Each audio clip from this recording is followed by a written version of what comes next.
All right, guys, what's up? Welcome back to the 97th installment of the Unplugged Alpha podcast series. We're doing a little something different tonight. Moff's lined up some lovely ladies for us to have some conversations and topics on some interesting items that I got to cover. Sorry, I had to mute my other screen over there.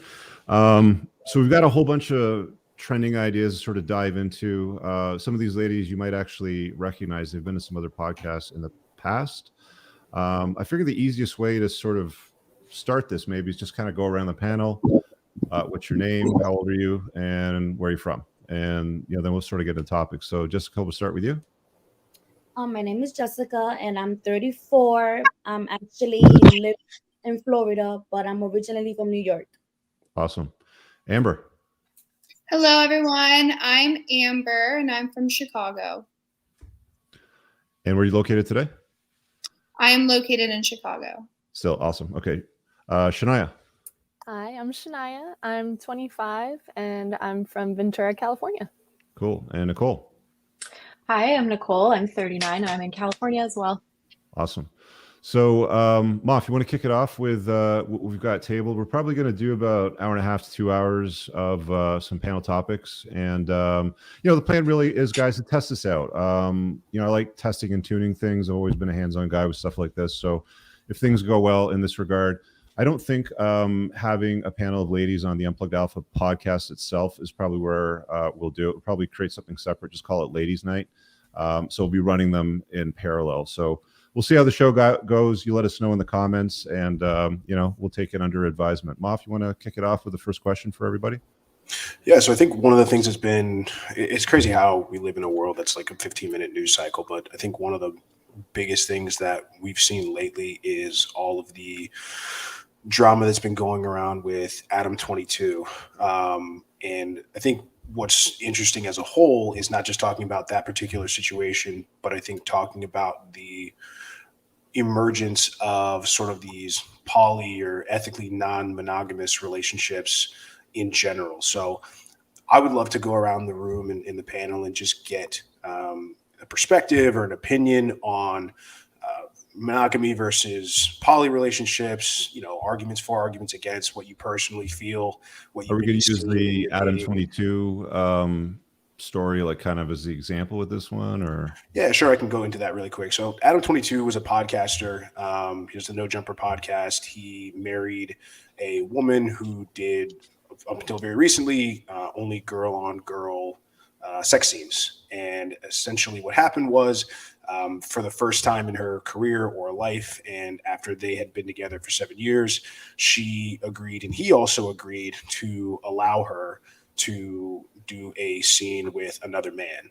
And what was really interesting is that he took to Twitter and he kind of was making jokes about it at his own expense. And it was really kind of a weird thing to see, at least for me.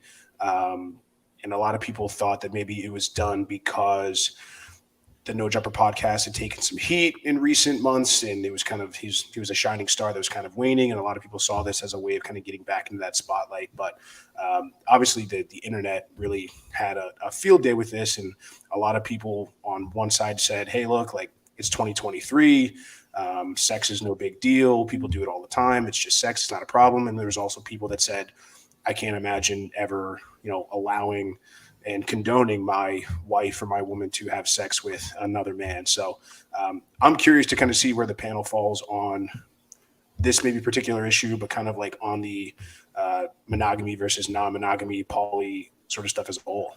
Maybe let me just phrase the question a little bit differently before we get to the monogamy versus non-monogamy stuff. Maybe we'll make that like part 2. So I guess the question is here, would you respect a guy, for example, like this Adam 22 character, if he wanted you to go and share your body with another man? If you were in a committed relationship, you claimed him, you wanted to be an LTR or marry him, for example, would you respect this guy, and why? So let's start with Jessica. To be honest with you, I wouldn't respect him, because if he's allowing me to use my body on other guys, then he doesn't love me the way he's supposed to be loving me, and I wouldn't appreciate that. It could it's like the other way around. If I'm not gonna allow my significant other to be going around and having relationship with other females and then coming to me and kissing me, especially with all that is going around in the world, kissing me. I believe a lot in energy. So like him doing something with another female and then that female has bad energy and coming to my house. You know, I believe I'm really spiritual. So I believe, and I'm not gonna respect that. All right. Let's throw it over to Nicole. What do you think about the notion of a guy that you're in a committed relationship with says, I want you to share your body with this man? Would I respect him? No. Why? Because first of all, at that point, I'm being objectified, right? He has some sort of like fetish or something that fantasy he wants fulfilled, and he wants me to be a player in that. I think I'm no longer loved fully body and soul as a woman. There's a lot of objectification going on there. Yeah, so no, I wouldn't be with him. Okay. Shania? Absolutely not. I am definitely a one person kind of girl. So if the guy that I was with came up and said, hey, you know, I think this would be a good idea to earn money, I'd just be like, there's so many other ways. Why do we have to go to kind of like what Nicole was saying, to objectifying me and making me share my body? So absolutely not. Amber, your thoughts? So the word allow, I don't know how I feel about that. Because being someone that is a content creator that does do OnlyFans, that is very big in the community, I'm very big on expressing yourself, doing what you want. But when it comes to saying a man's allowing you to express yourself or allowing you to do content with someone, or him saying you have to do something with this person, I don't abide by those rules. I think they're it's a little wrong, and it crosses a few boundaries and a few lines, and I feel like that goes completely against the whole concept of actually wanting to express yourself on the internet versus just wanting to get money or being forced into doing certain things, which I feel like that falls into the realm of basically porn. So no, I would not want to be with someone like that. No. Okay. I think Shania brought up an interesting point about money, because it seems in hindsight that the reason why they pulled this stunt is not because he wanted her to share her body with another man and he was a cuck and he wanted to enjoy that sort of aspect of it. But it seems clear at this point, based on the conversations that I've heard, that they did it for money and for clout. And the amount of money that they made off it is in multiples far, far greater than they ever anticipated. So they made a lot of money off this, apparently. I didn't get any numbers on it, but when you start hearing, you know, certain words getting emphasized like a lot of money, it could be 100,000, could be $250,000, it could be $1 million that they made off this in new OnlyFans, you know, subscriptions for their little, because they do this podcast where they interview somebody and then they have a threesome, you know, with them afterwards, and then they sell that on the OnlyFans. So I think that was the driving force. Does the idea of monetary benefit to that extreme, like let's say $250,000 or $500,000 came out of this stunt, would that change your position on it? No. Actually, yeah. Is there a number? Like, is there a number where you flip that switch and say, okay, like I wouldn't do it for less than this amount? I would do it if it was with someone I wanted to do it with. But I'm not going to have a man tell me, oh, you have to do content or make a porn video with a specific man. If it's someone I want to do it with, I'll do it. Otherwise, no. That's my stance on it. When it comes to a man specifically benefiting from something where I'm advertising myself, absolutely not. That's the whole reason why I run my own platform. Use the word force. Somebody brought this up in the comments. It's almost like, I mean, I might be reading this wrong, but it's almost like you don't want to be allowed to do anything. It's like you don't want a guy to own you, sort of thing. Is that what I'm picking up on what you're throwing down? I don't want a man to own me. The whole reason I started OnlyFans was because I wanted my own platform to express myself. I grew. I have my own OFTV. I have a huge group of friends that we all do everything together. I'm not saying girl on girl, boy on girl stuff, but we have a great community of people. I have never once felt forced into doing anything, but if I had a man specifically bringing me onto a platform like this Adam 22 character saying, okay, well, now we're going to do a threesome and sell the money and you're going to get 20% of it. Absolutely not. That's so gross. No, thank you. Okay. So the Tate model is not ideal. No. In this situation, it sounds like. Mm-mm. Well, I don't know exactly what, like, my guess is, if I had to put my own spin on this, like, I don't think he, and I might be wrong. I don't read about every little thing to that minute detail, but the way I think this came about was, I think she wanted to step out. I think she wanted to go dip into some strange and use the cover of, it's going to make us a bunch of money, it's going to get us back on top, it's going to reignite our clout, we're going to be back in the mainstream again, because there was a lot of drama around this guy and his podcast, and a lot of his employees, I think, were leaving because of, I don't know if it was mistreatment or there's comments that were made. Well, I see Moff, this. Did you see the short video clip that she posted on Twitter when she was with the dude that she was going to do the scene with? She looked very excited. She was pumped. Like, she couldn't be She was more pumped. excited. Like, she was enthusiastic about it. Yeah, like, she was not ready. like she didn't want to do it or she was, shy about it, right? I don't think that was for the camera. I think that was No, it was natural. Genuine burning desire. Yeah, she was genuinely burning for that. Yeah, for sure. But I think my next question, I think why this is important, I think we talk about this a lot, where you talk about, and Jessica kind of brought this up, where, if I were to do something, this would happen, or if my partner were to do something, there's kind of like, oh, we're on this even playing field. We're kind of on this even level. But can Adam and Lena's relationship ever be the same, is my question. Like, she stepped out, maybe paid to do so, made a bunch of money of it, but does this forever change their relationship? And is this forever going to be sort of a stain on their marriage, so to speak? Or will it not? Well, I mean, so I think you both said that she was doing content before, like porn, correct?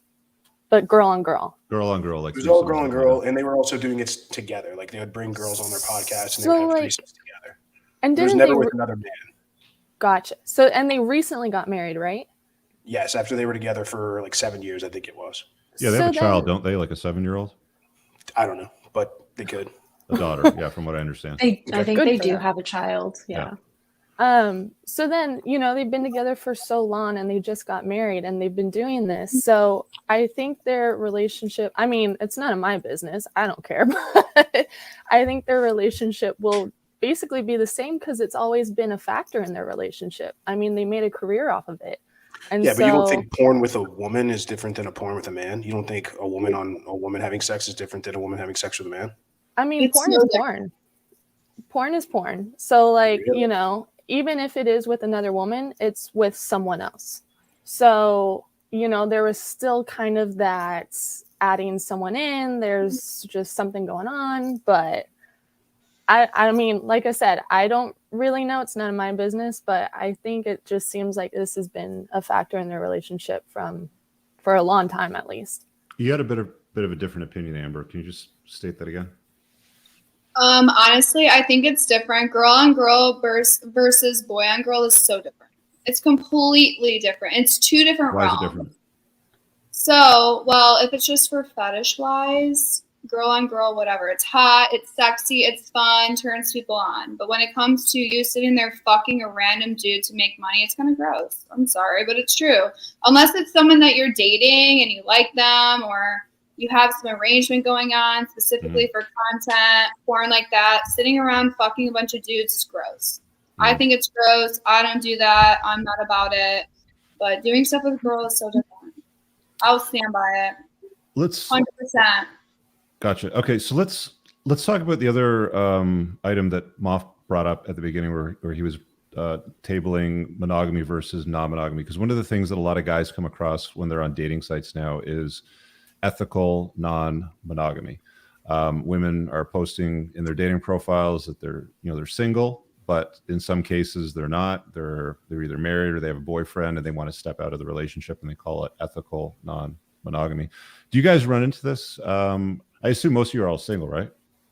Yes. Okay, so do you guys ever run into this when you're dating, when you're talking to guys, like where they're out and about sort of scattering seed, doing whatever they want, and you have that conversation? Like, how does that usually work for you from your perspective? Nicole, let's start with you. Yeah. So I live in the Bay Area. We're sort of the land of everything goes sexually. That's like ground zero, isn't it? We're like inventing all sorts of things over here. Like we can't even keep up. But I mean, first of all, I'm not going out on dates with men who say that they're ethically non-monogamous or whatever. And they generally openly list it in their profile because this is something they genuinely want. It's nothing I go near. At the same time, am I surprised by it? No. Why? Because monogamy is not for the faint of heart. Like, honestly, monogamy is not easy. It's not easy for women. It's not easy for men. If you can get yourself an arrangement where it's like, hey, it's ethical, we do what we want, it requires so much less from each person in that relationship. And so it's like, it doesn't surprise me, that people are reverting back to this, because this isn't anything new, right? Before, like, the Judeo-Christian idea of monogamous marriage between a man and a woman, like, people were doing this all the time. This isn't like new to the scene in 2023. This is like as old as time. So I'm not surprised by it, because it's the easy out, but it's nothing I go near. So What's your experience, Shania? It's not so much that I deal with people who are like, oh, I'm in a relationship, but it's open. It's just so much so that people just aren't looking for relationships right now. So I can't really say anything about it because I don't have much experience about it. But isn't that what dating apps are for? Like, isn't that why they created them, to match people up? Well, that's the thing, is that they're not looking for like serious relationships. They just want to meet as many people as they can, and then that's it. So I don't know. It's kind of interesting to me to be on a dating app because, like I said before, I'm looking for serious. I'm always a one person kind of girl, yada, yada, yada. And that seems to be rare nowadays. And so it is difficult to be on a dating app with all these people going like, oh yeah, not looking for anything serious. I'm open to dating multiple people and all that. And I don't know. It's weird. But I also understand why people do it. I mean, my old roommate was polyamorous. And so I had him explain it to me. And, it does make sense to some degree. But I don't know. How did he explain it to you? Like, what was his angle? So basically, I might be wording it wrong, but bare minimum basic explanation is that there was just no temptation. And so if he was with a partner and then he saw another girl at a bar, there was no like having to hold himself. Yeah, he didn't have to hold himself back. He was allowed to go and pursue her and take her home or do whatever. But still, loved his girlfriend, talked with his girlfriend about it, all that stuff. And she was cool with it. Yeah, I think she also was polyamorous. So like they both did it. But the one thing that was strange to me is that they both had dating apps, which, I mean, I feel like in that sense, you're searching for it, where like if it happens naturally, like at a bar or like at a show or something like that, like then I understand. But when you're actively searching for another hookup while you also have a partner, that always kind of... Nicole, you said something interesting, that monogamy is hard for women too. Can you explain that? Yeah, I think just monogamy in general for human beings requires a lot more than non-monogamy, because I feel like non-monogamy is like, we look at the animal kingdom, non-monogamy is, it's everywhere, right? But we have, as humans, like we have higher reason and we're able to develop virtues in ways that place us like above the level of merely animals. So monogamy it's just more difficult. And in how is it more difficult for women as well? Well, because women can stray, women can be dissatisfied, women can be lonely, like women can experience all the emotions that men experience. And so while it looks different because men and women are different and our temptations may come to us in different forms, I think like Shania said, I mean, the couple said it. They're like, oh, there's no temptation, which to me, I hear there's no temptation. I hear, oh, there's no self-control. Oh, there's no desire for virtue. Oh, there's no difficulty. And so the problem there is that those two people are not going to be growing and developing to their highest potential as human beings. And that's fine. That's fine. But it's just like, not what I don't think it's the best. So, I mean, so far, it seems like most of you guys are about monogamy and it's what you demand from a guy when you get into a relationship. But you said that monogamy is hard for women. Have you ever been in a situation where other guys become invisible to you, where you're with a guy that ticks off so many of your boxes that you're so satisfied with him? You get up every morning, you look at him and you're like, this is the best I can do. Do other guys ever become invisible to you and monogamy is not a challenge? Oh, Absolutely. yeah. Okay. So that's a circumstance in which you find yourself where monogamy is easy, is when you're with a guy that you're happy with. I'm speaking to, yes, it is easy. I'm also speaking to a place where I haven't been, which is like a long-term marriage with someone and like stories that I've heard from women, things that I've heard from wives, husbands, etc. So, and I haven't been there yet, but yeah, I mean, anytime I'm with a man, like, then it's like, I mean, that's why I'm with him. Okay. I respect him. I admire him. And that's that. Jessica, same question for you with a non-monogamy versus monogamy. How do you handle that? Like, what's your take on it? I feel like everyone, the majority of people are poly, but it's just some people know how to control it more than others. Like, for example, you could be on a dating app. I wouldn't do a dating app for the fact that because you get tempted, especially if the person that you with doesn't give you what that person is offering you. So like, let's say I'm in a dating app and I have my husband or boyfriend and the guy is telling me, oh, I'm gonna buy you a house, I'm gonna buy you a car. It's gonna tempt me to actually talk to him because he's offering me more than what my husband is giving me. You see?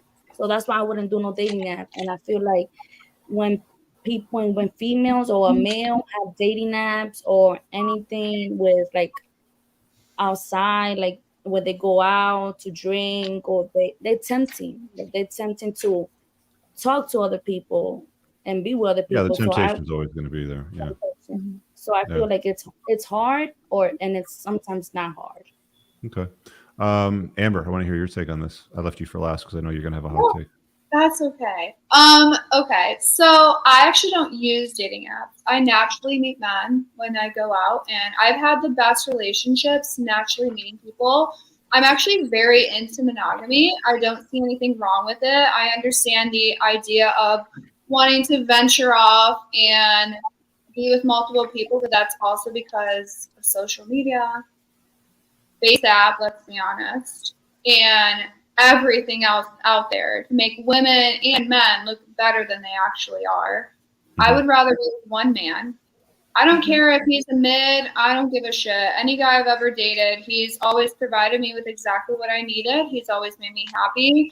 I'm very into having a conservative relationship. Yes, I understand what I do for a living, but when it comes to relationship values, I'm very big on having one person, a caregiver, someone I can rely on, someone that I just feel safe being around. I don't need financial support. I just want someone that's a man.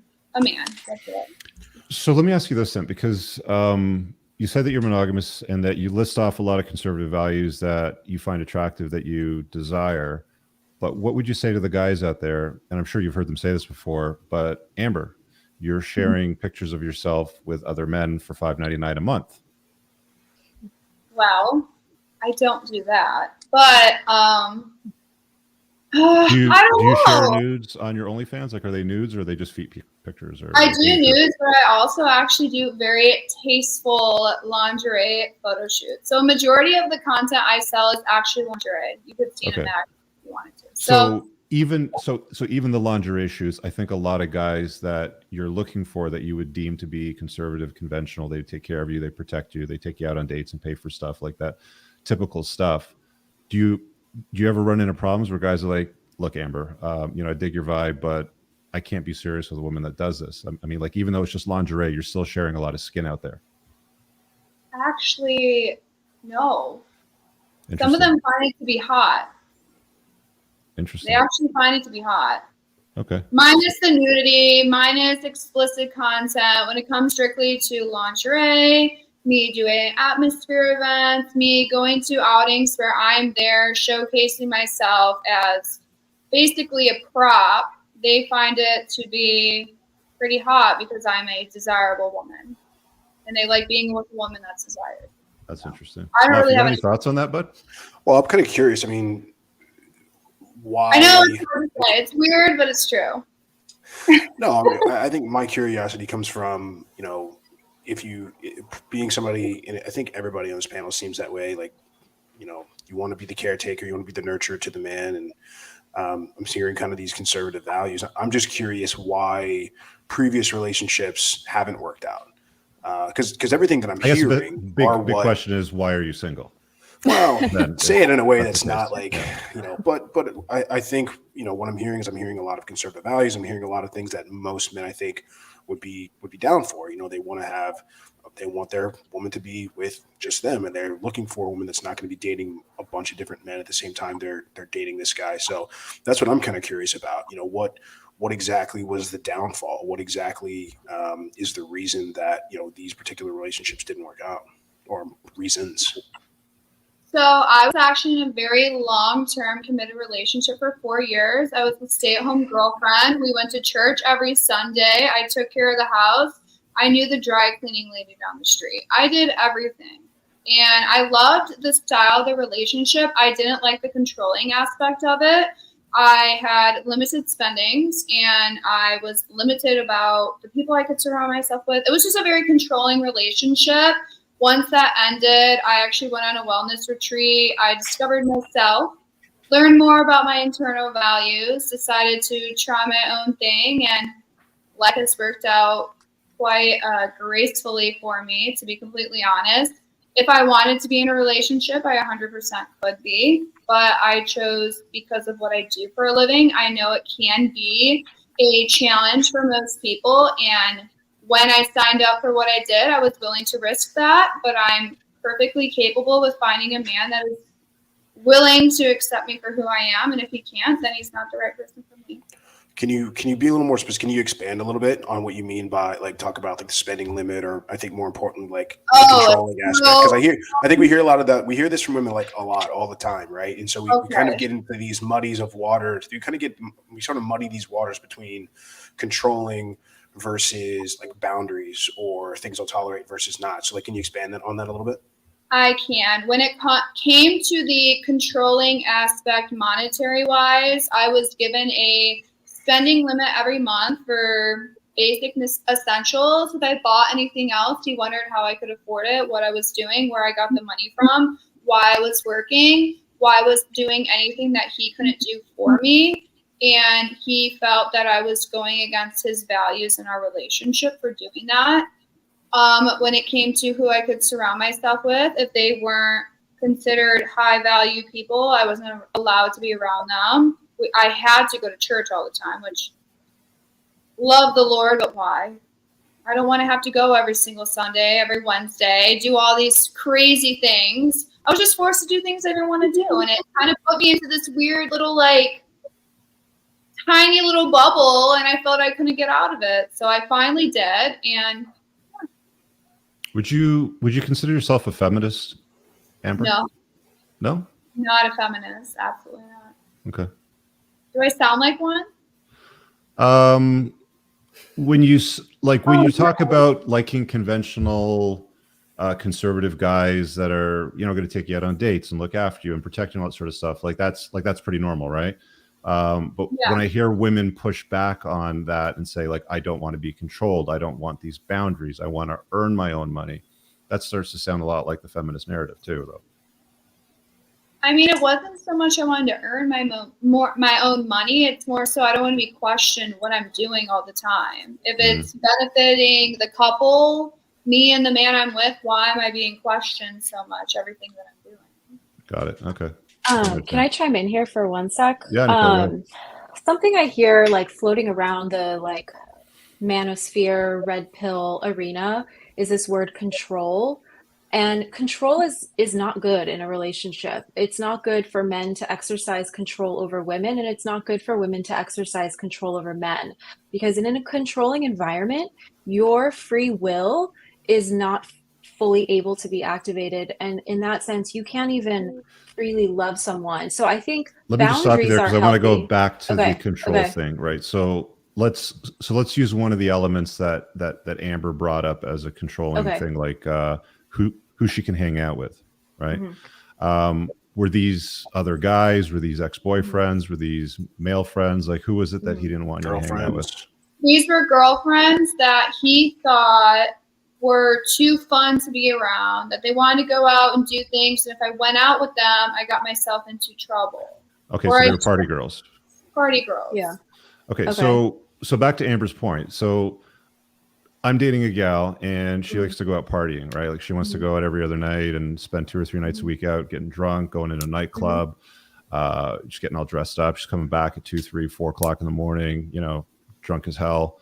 Like if I'm in a relationship with a gal and she's like, Rich, I dig your vibe. I want to commit to you. I don't want to share you. I'm not that kind of girl. And she's out partying or doing things like that.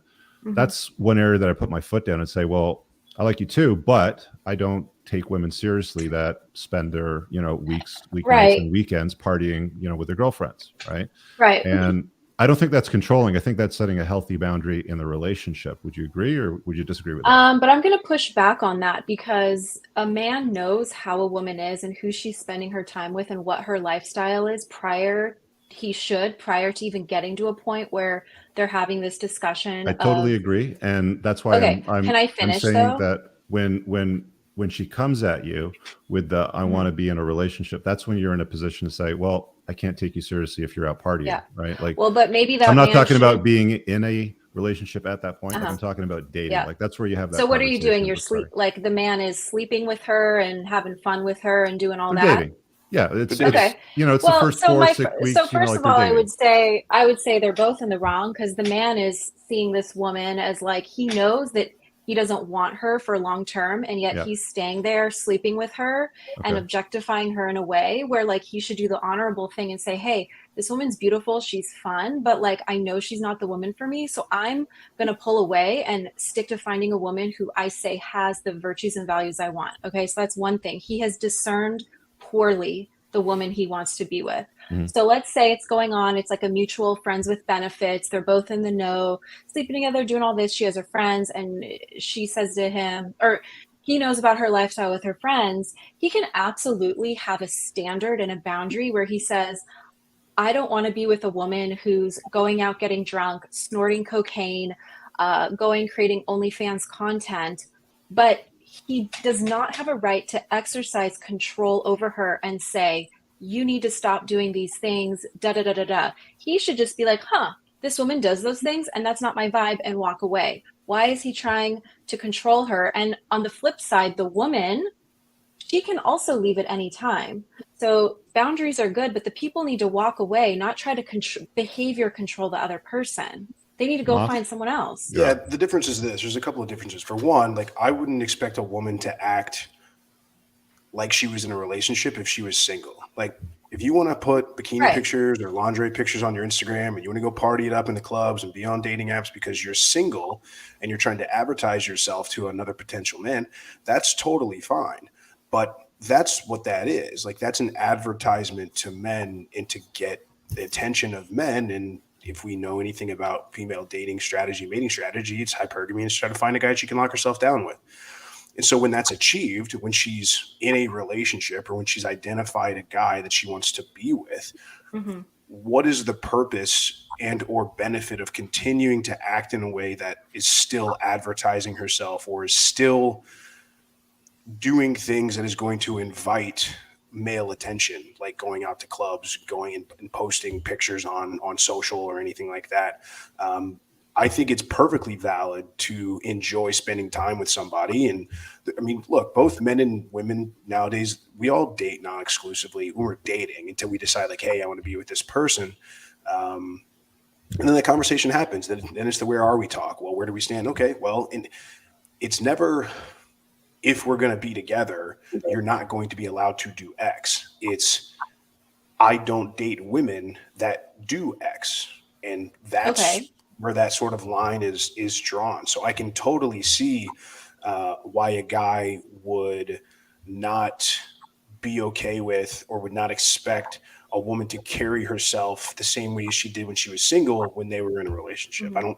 I don't see a problem with I that mean, at all. but you don't go and try to control the woman's behavior. But If what the is woman controlling? comes to you, What's the controlling controlling, aspect? I'm speaking to what Amber's saying, where they're in this relationship dynamic where they're both, there's a power struggle there between both of them. So if you're at the beginning and she's coming to you, like if I'm coming to you, Moff, and I'm like, hey, I've really enjoyed my time hanging out with you. Like, I'd love to be exclusive with you. Okay, let's pretend I'm like an OnlyFans girl. Like, so you say to me, hey, Nicole, I love hanging out with you too. I'd love to be in a relationship with you, but like, I'm not comfortable with you, posting the OnlyFans. Like, is that something you'd consider, not doing? And then it's up to me to say yes or no. So if I say Correct. no, then I need to walk away from you. You're not the man for me. If I say yes, then that's something, but it's still a free choice. Both people need to have free choice. So you can choose. Yeah, to agreed. walk I think we're Yeah, on so the I same don't see wavelength. what I don't see what the big deal So I is think then. that the point of contention that Moff and I have is that you're saying that we shouldn't date a girl that does something that we disagree with, even if you're just in the dating phase, if I understand you correctly. Is that right? I'm not saying that you should or shouldn't do anything. Like it's Moff 4 and weeks Rich, you in. guys can do anything you want with whatever woman you want. What Hear me I'm out though, saying is, but it's okay, but it's 4 weeks in, we're dating, okay, and I discovered that you like to party, you like to get drunk, you like to okay. get smashed, So you you've go out just 3 discovered times a this. week.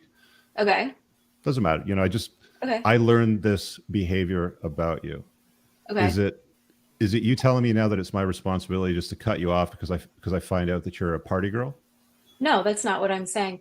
Let's say you're dating So her for 4 weeks, and then you have been enlightened to the fact that she goes out and parties. Okay. I think that that's like an invitation for a discussion. So, Rich, if you're really into her, you can yeah, say, but she's not my hey, girlfriend. Why do I care? about what? About what she's doing? Yeah. Because I thought we're having the discussion of getting into a potential relationship. No, she's not my girlfriend at that time. So why do I care what she does with her time? That's fine. But all I'm saying is when it comes to that point, and now you're trying to say, oh, I want to be with you, but not those things. Like you knew she was doing that. And No, maybe she'll. I never advocate for men to have the where do we stand talk. That's a Yeah, conversation that women bring to men, in my right. opinion, because men are the gatekeepers to relationships and women are the gatekeepers to sex. Women decide when sex happens. Men decide. That's why men propose in marriage, right? Yeah, So I men are understand so this. men are the gatekeepers to the actual relationship. So when you're dating, it doesn't matter what she Okay. does with her time, but if she's going to come Yeah, to me and say, hey, I dig your vibe, I don't want to share you, yeah. I want to be exclusive with you, that's when a guy can legitimately have the conversation and say, well, hold on a second, I like you too, but this is a line that I don't cross. I don't deal with women that hang out with other guys, or I don't deal with women that party and go to nightclubs 3 nights a week. You see what I'm saying That's here? fair. That's Yeah. fair. So we're not in So you disagreement then. so you can say that, and then but then she also has the freedom to like agree or not agree. And That's if she's fine. like, no, Yeah, I want to do it, then you walk away, Rich. That's all I'm saying. absolutely. Totally. Yeah. I'm just saying it shouldn't get in a position where No, but you did they're say, continuing to like stay together, yeah. and they shouldn't That's exercise control. A Yeah, boundary is so okay, that's the but point of not contention control. that we have. So, ladies, I mean, like, if you're dating somebody for a few weeks, you're not just seeing him. You're generally dating other people, right? Like you're entertaining other options, right? Mm-hmm. No. For the most part. I'm saying Shania say no. Well, Nah. Shania says no. Jessica says yes. So it's a combination of yes or no. We don't have an opinion from Nicole yet. You know, is that a yes or no for you? I will go on dates with men, like singular, like coffee dates or Yeah. a dinner date, but I don't engage sexually with multiple men at the same time. And I Okay. don't often sexually engage with men. No. Okay. And But Amber, for you? Um, okay. Well, I think it's okay to date a few people at once, as long as you aren't having sex with them all at once. I feel Why like is that a there's problem? I don't I'm know. curious. Why is that an issue? I feel like it's crossing a boundary with those other relationships. So, I feel like if you so want what's to the be difference? But if you want to be with someone intimately, that's completely different than going on dates, getting to know them, and then moving into that intimate phase. Mhm. But I'm saying we're just going around sucking and fucking a bunch of dudes, and then, oh, well, I want to be in a relationship with one or two people. I mean, you're hoeing around in the streets. It's not okay. So, But back to the party thing, what I Yeah. was trying to say is I Go only ever wanted to go out like once every 2 weeks, and I wasn't allowed to do that. I'm not a partier, so I okay. just wanted to make that clear. So, sorry, the rule was you only wanted you to go out once every 2 weeks? Yes, it was Okay. like brunch, and I got told I couldn't do that. Brunch with who? My girlfriend, The the girls. party girl. Got it. Okay, the party girls brunch. Got it. Mm-hmm. Yeah. Rich, So, talk about your opinion on like girls trips while we're on the I love girls tail of trips. party girls. I got a feeling we've got some fans of girls trips in this okay. chat So, right ladies on the panel, thumbs up if you do girls trip. Thumbs down if you don't. I Thumbs just up. don't have time to. So Okay. just And we to have go thumbs on. down. Too much time. So, There's so much. Okay, so they're fun. So Nicole, you know, your girlfriend say, hey, it's Becky's girlfriend. We're going to go to Vegas on this weekend in September. You know, you want to go? Your answer is I don't go. I don't like Vegas. But also, it's a difficult question, Rich, because my Somewhere that you do girlfriends like. don't take Vegas trips. Like, Somewhere- I now. do somewhere that. that you do like Nashville, Orlando, Sedona, wherever. Fort Lauderdale. You know, you pick a place. Anywhere where there's going to be booze and yelling and partying. Okay, Nashville. I also don't. I don't drink alcohol, so Okay. I don't know. I go on like I'll go out with a couple girls. Like a couple girls, like, okay, this is my social life. I have a couple close girlfriends I keep close to me. If I say, hey, let's rent a car, we'll like drive down the coast of California, stay a night in Santa Barbara, brunch, go to the beach, whatever, and come back. Like, that's a girl's trip to me. Okay, I so a hate girl's Vegas trips. Got I it. hate big trips. I don't do drugs. I don't drink. It's like exhausting to me. Gotcha. So like, I don't go on girls Okay. trips. I don't know. Amber, what do you like about girls trips? Tell me, because you did 2 thumbs up and you said I love girls trips. Well, my girlfriends and I will usually go to Miami, but not partying in Miami. We like to stay in Brickell, Midtown area. We like to Mhm. stay at a nice little resort, have fun, see our friends, get cocktails, whatever. I'm not huge in the club scene. I'll go to Okay, a so let's club. say you're getting cocktails, you're in Brickell, you know, you meet a guy who says, hey, I got a yacht, we're going to be on it tomorrow. When you get your girlfriends? Hell yes, we're going. Got it. Okay. They have Clase Azul and Dom Perignon. I'm there. Whatever you want. It's on the boat. Is this if we're in a relationship or not? We're just talking about girls trips right now. In general, I don't care. We're getting there. Well, Okay. we're having fun. As long as you're not doing anything with them, it's just fun. You're having a Got good it. time. What's the issue? Jessica? Jessica? I will do a girls trip if I'm single. If I'm not single, I wouldn't do a girls trip. I just feel like a girls trip with girls, especially, you know, it's like 4 or 5 of us. We just want to get lit. We just want to drink. We just want to smoke and forget about the world. We want to do a hangover movie. Okay. You want to do a hangover movie. Okay. So let's revisit I'm the question boring. now, because now that we've established that girls trips do happen, what happens if you're in a long-term committed monogamous relationship with a guy? Would you still go on a girls trip? Thumbs up if you would, thumbs down if you wouldn't. Let's see the thumbs, lady. Okay, we got a sideways Amber's Jessica. changing her tune a little bit. Interesting. She went from I don't You know care. what? Thumbs up, I love fully it. support guy trips though. Like I think guys trips are really good and really important, and I don't mind if I'm with someone and they go on a guys trip. Yeah, but that's Perfect. totally different, right? And guys trips are always different than girls Well, trips. yeah, anyway. I mean, but I'm just throwing it out So, there. okay, so I guess I'll pose this to Nicole, because I have a feeling that you're going to push back on this because you don't like the control thing and you think that it's an issue. So, we're in a relationship. We've been together for a year, you know, Okay. and then you say to me, look, it's my best friend's birthday. it's her 40th. You know, we have to do this trip to whatever. It's on this weekend, so just mark it in your calendar. And then your boyfriend then says to you, well, I'm not going to have it because I'm not going to have you go away on girls' weekends. Is that controlling?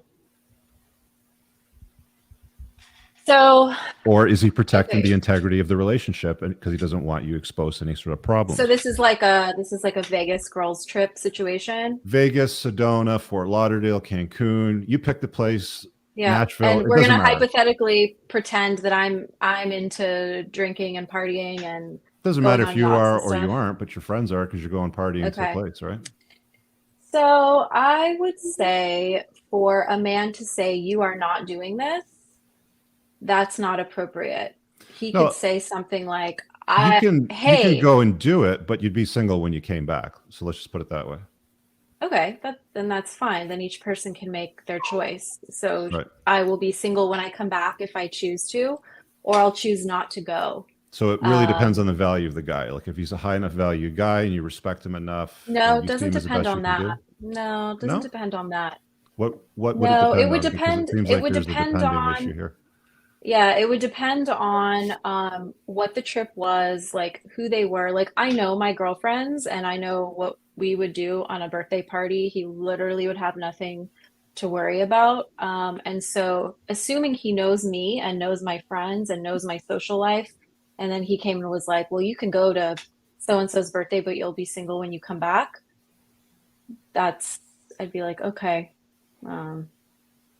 I guess I think when we talk about won't generally, see you. though, I don't. when we're talking about girls trips, we're not talking about like you and a couple girlfriends in a remote cabin in the woods, like sitting around playing Okay. categories.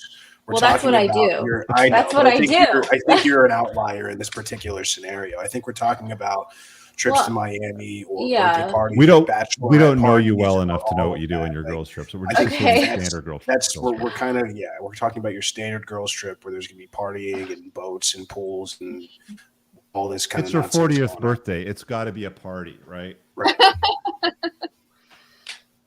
Shania, I you're mean- leaning in strongly on this one. You've got something to say or a thought here? I mean, it's hold on, I have to cough. Sorry. So yeah, speaking of Miami, oh my god, I'm choking now. Speaking of Miami, tough for you, huh? I know I'm very passionate about this. So I just went to Miami for Miami Swim Week. Okay. And so it's kind of fresh in my mind right now. All the after parties. What is Miami Swim Week? For those of us that don't know, what is that, like a model show or something? I think you're a model, right? Yeah, it's a fashion show. Fashion of show. course, it's swimwear though. Okay. So it's a little bit different, a little bit more party, a little bit more like woohoo summer sort of thing. Yeah. So like I said, it's very fresh in my mind.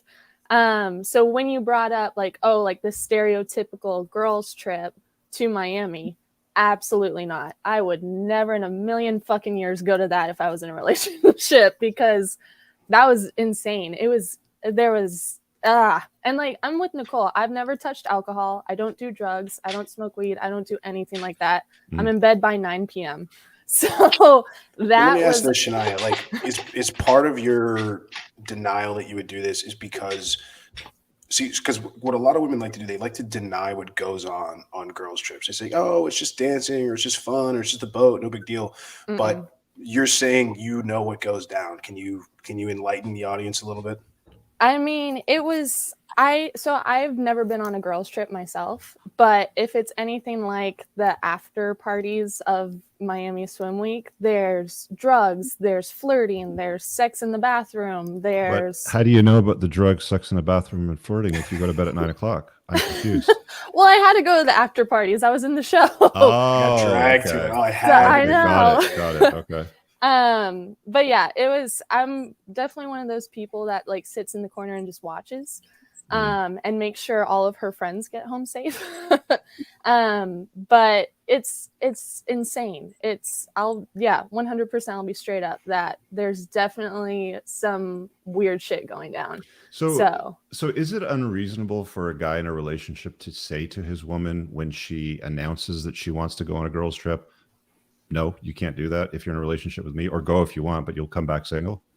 I mean, there's definitely, like Nicole said, like I'm exactly like you. Like my girls' trip would be a lot different than the stereotypical one. But if it were to be like the stereotypical, like Vegas, Miami, you know, something big and crazy, I definitely understand why a man would be like, you know what, I'm really not comfortable with that because, you know, shit goes down. So I definitely understand. It also depends on how he handles it. So there's ways to kind of fuck it up and just be like, you know, you can't go on this trip. Then the girl's going to get defensive. Then the girl's going to be like, well, why not? Like, you know, but there's other ways to word it to be like, hey, you know, this makes me uncomfortable. This is why it makes me uncomfortable. And, you know, please respect that, you know? Well, Amber, what do you think? Like your approach is wrong. Yeah. Okay. I was going to say, go ahead. I want to hear Amber because she was like, we said girls trips and she gave a big woo. So I want to kind of hear. So if I'm dating a high value man, I'm going to say, hey, my girlfriends and I want to go on a girls trip. We're going to go to Miami. If some crazy guy comes around with a yacht thing, I'm going to take you guys out, pay for everything. I'm going to call him first and ask if it's okay. What if he says no? If he says no, then I'm not going to go. My problem with, I guess, Rich and Moff is your approach. Like, you're basically saying, okay, the girl comes to you and is like, I really want to go on this girls trip. And you're just like, no. And if you go, you'll be single. Like, if you're a good high value man of morals and virtues, and you're truly invested in the growth of your woman and see that as part of your mission is to like help her, you know, mature and come into her own, like, why wouldn't you be curious and be like, oh, you have a girls trip. Tell me about it. Tell me what you like about growth. Like, listen to her, get her feedback, have a conversation about it. And like, yes, express that like, hey, this is what girls trips to me. Tell me if I'm wrong. Is this a girls trip, et cetera, et cetera. But for someone, if she's saying, I want to go on this girls trip and you're just like, no, I don't want you to go. And if you go, you come back single. It's like, you can't even have a conversation. You're shutting someone down. And that's just like, it's just not attractive in a man. Well, look, like, I'm not disagreeing with what you say, but your approach is like pretty. Let's just go back to Amber, you know, for a second. Okay. She used that term, if I'm with a high value man, you know, I called him if I was invited to a yacht. So can you define what a high value man is, Amber? A high value man is someone that I can have a intimate bond with. And I'm not talking about sexually, I'm talking about emotionally, where we can talk about our deep internal feelings, not just talking about to each other, but any problems that we've ever had, anything, just having the intimacy where you're able to sit there and speak with someone like that and have that connection, to me is by far the best bond you can ever have with a person. And I've had that with people before and I still do. That sounds a lot like a male friend though. What if that guy is, that sounds a lot like a male friend though. What if that guy's 400 pounds and homeless? Is he still high value? Because he shares intimate feelings and you guys can talk. Okay. Keep going. Please. Sorry. So having that deep, but also him being able to provide for me, take care of me, protect me, everything. You have to be the full package, but also then again, I have to be the full package. So if I am someone they want to be with, great. And if I go to Miami and say, hey, babe, I want to go to Miami with my girlfriend, mind you, he's already going to know who my girlfriends are. They aren't partiers. Half of them don't even drink.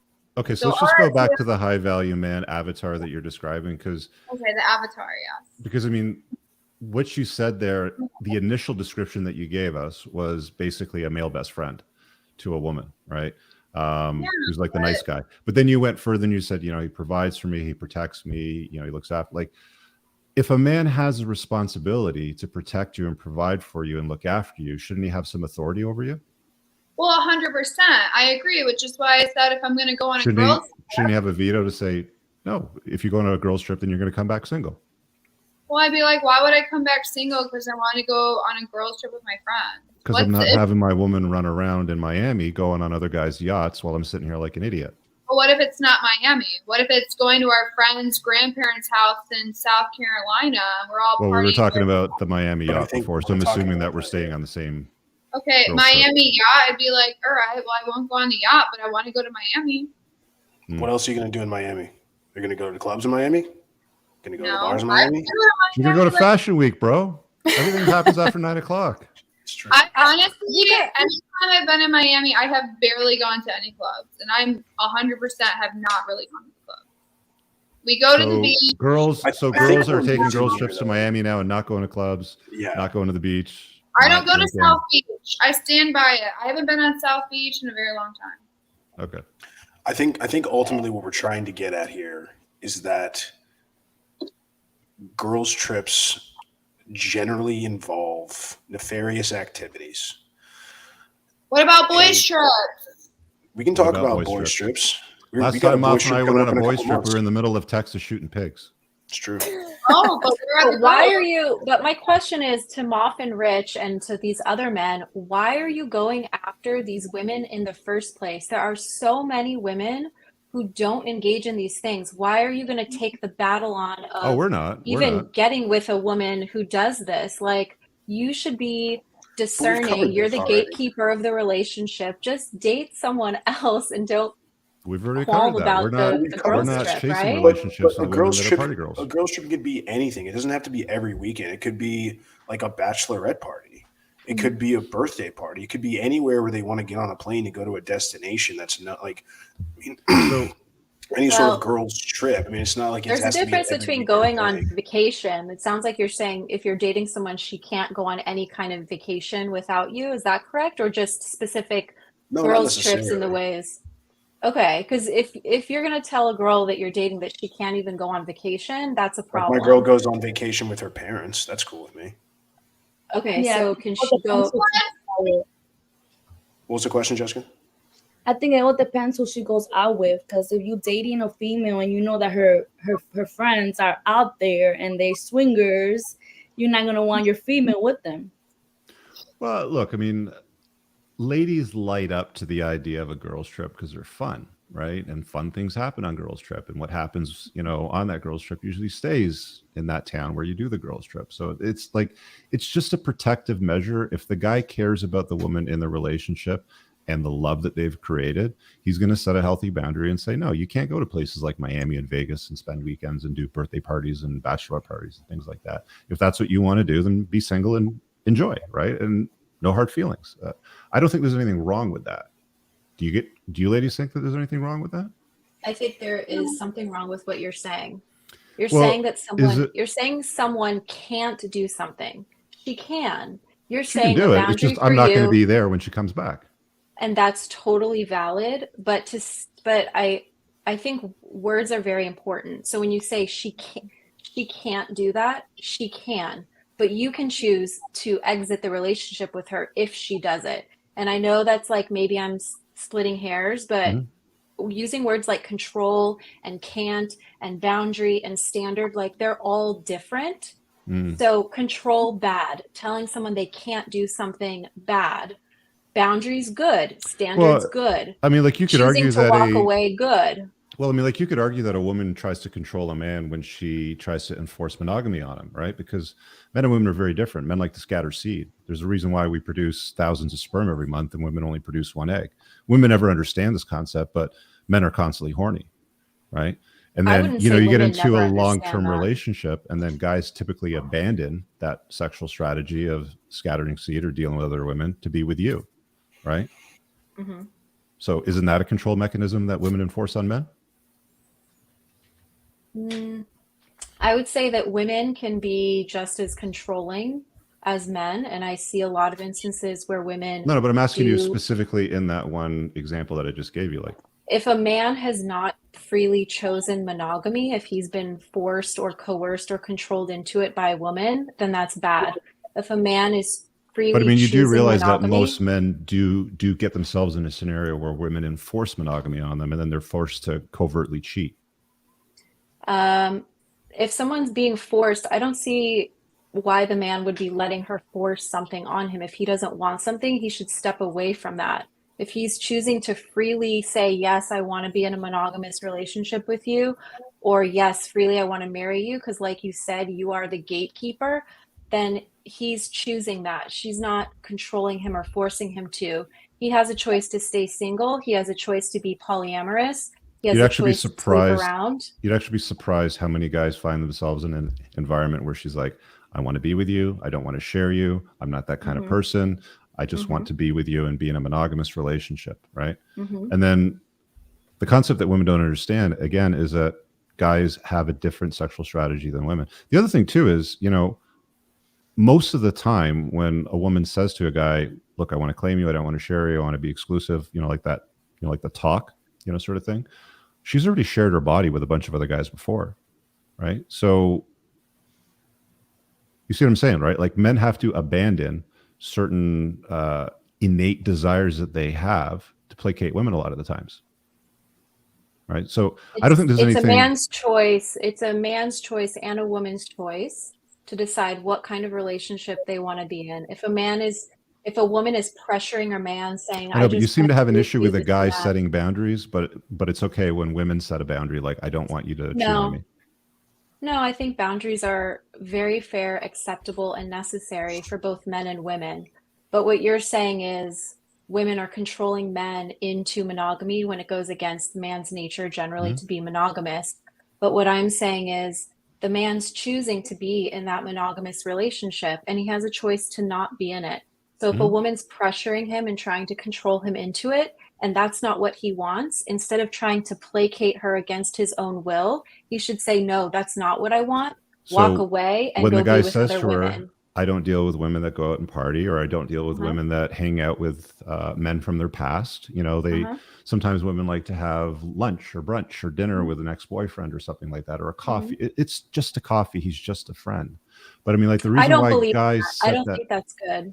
No, it's not. But a lot of women actually believe that that's okay. Okay, but right? I don't. Like, I don't keep orbiters. I don't speak with ex-boyfriends. I don't hang out one-on-one with men. I don't keep male friends. But that's how I've chosen to conduct myself, because I know that it's never just XYZ. Got it. Okay, so, and that's my choice. Okay, so if there's a man who wants to date me and he's into that, great. If not, that's also great. But my standard isn't changing. My boundary isn't changing because it's for me.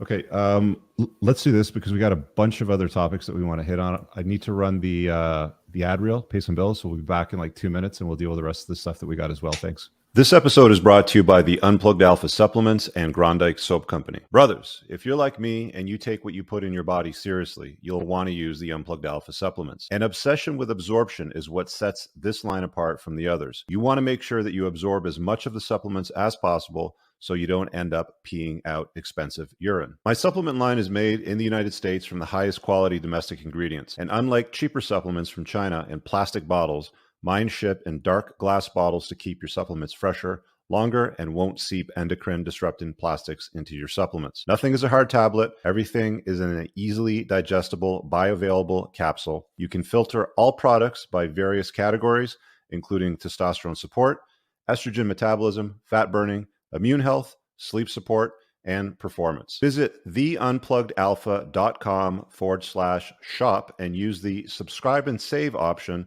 to get 10% off your supplement orders, or use coupon code ALPHA10 for 10% off a one-time order to try it out. Then, I use Tactical Soap and God of War beard oil every day. Tactical Soap is a handmade product made in the United States from ingredients you can actually pronounce, not conventional endocrine-lowering toiletry chemicals. Both the soap and the beard oils are infused with bioidentical pheromones that are designed by a clinical psychologist and pheromone expert to maximize attractiveness to the opposite sex. Go visit coopersoap.com and get 10% off your order today. Guys, check out my website at richcooper.ca for more information on booking me for coaching, my community, my courses, and a whole bunch more. You can also find all the useful links pinned below in the top YouTube comment of all my videos. Now let's get on with the show.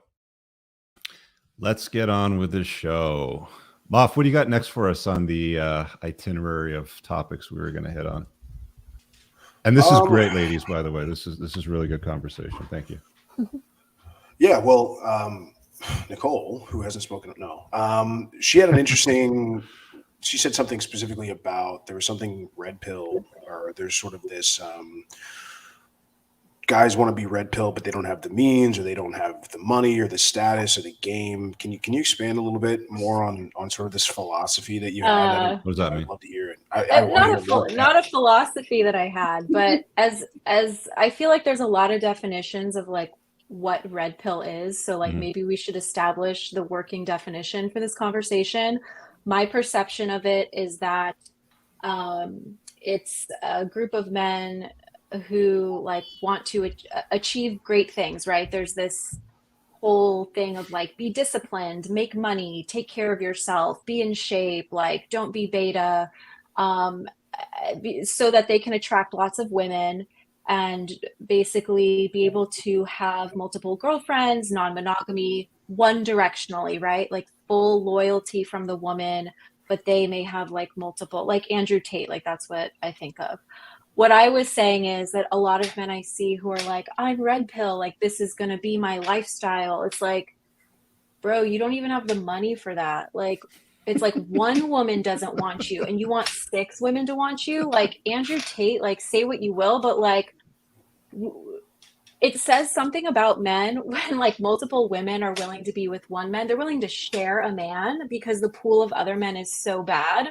And then we have these men that think they're going to be like the next Andrew Tate. It's like, you have debt. You're not in shape. Like, what are you talking about, dude? Like, they're out of their minds. So and you're I'm not saying making these guys are delusional then?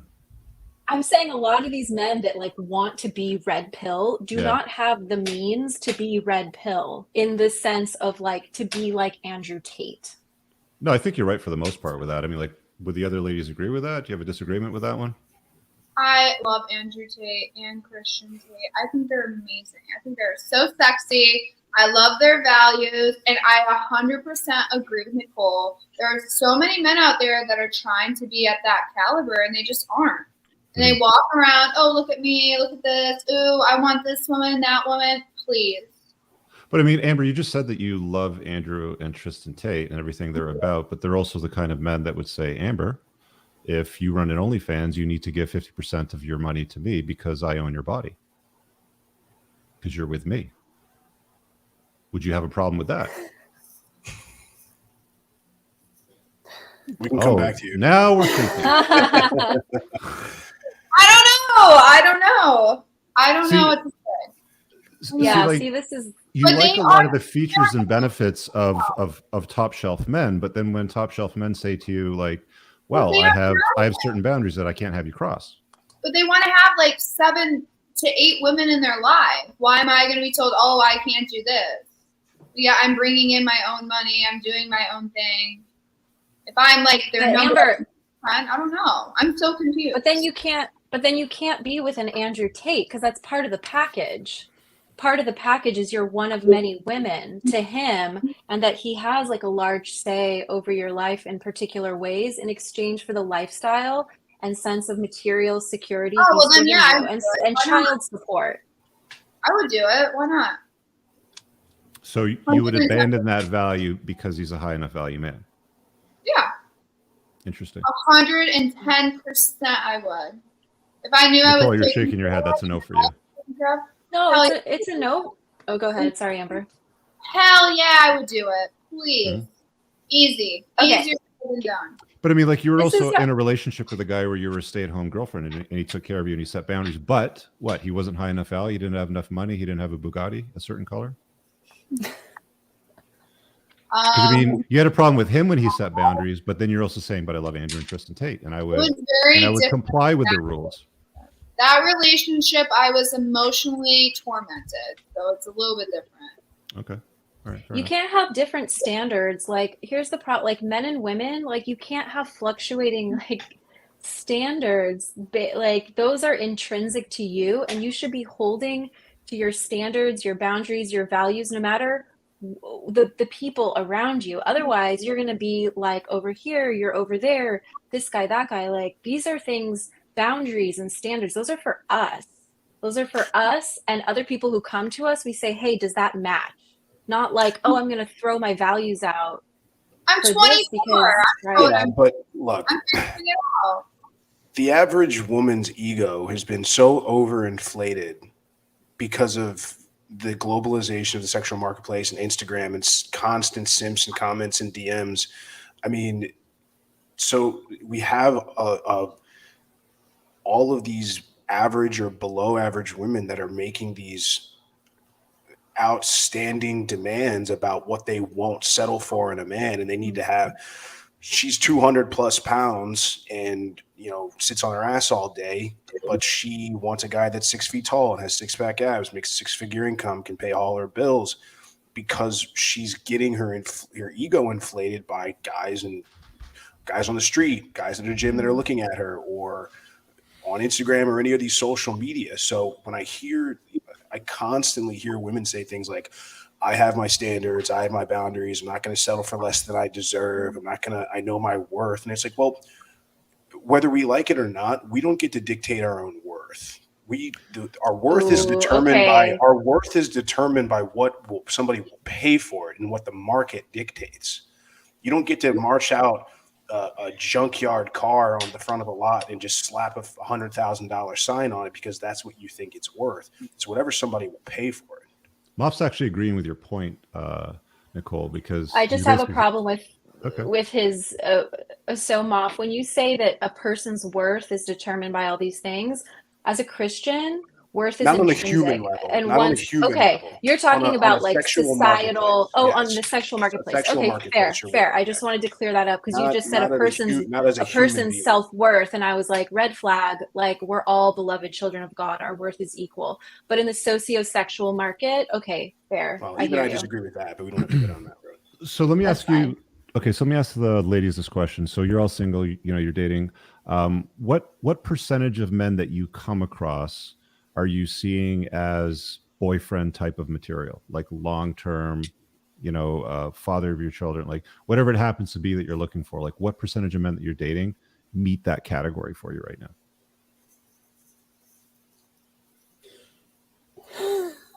Who's going first? I'm only dating like one or two guys, and I would marry any of them. So.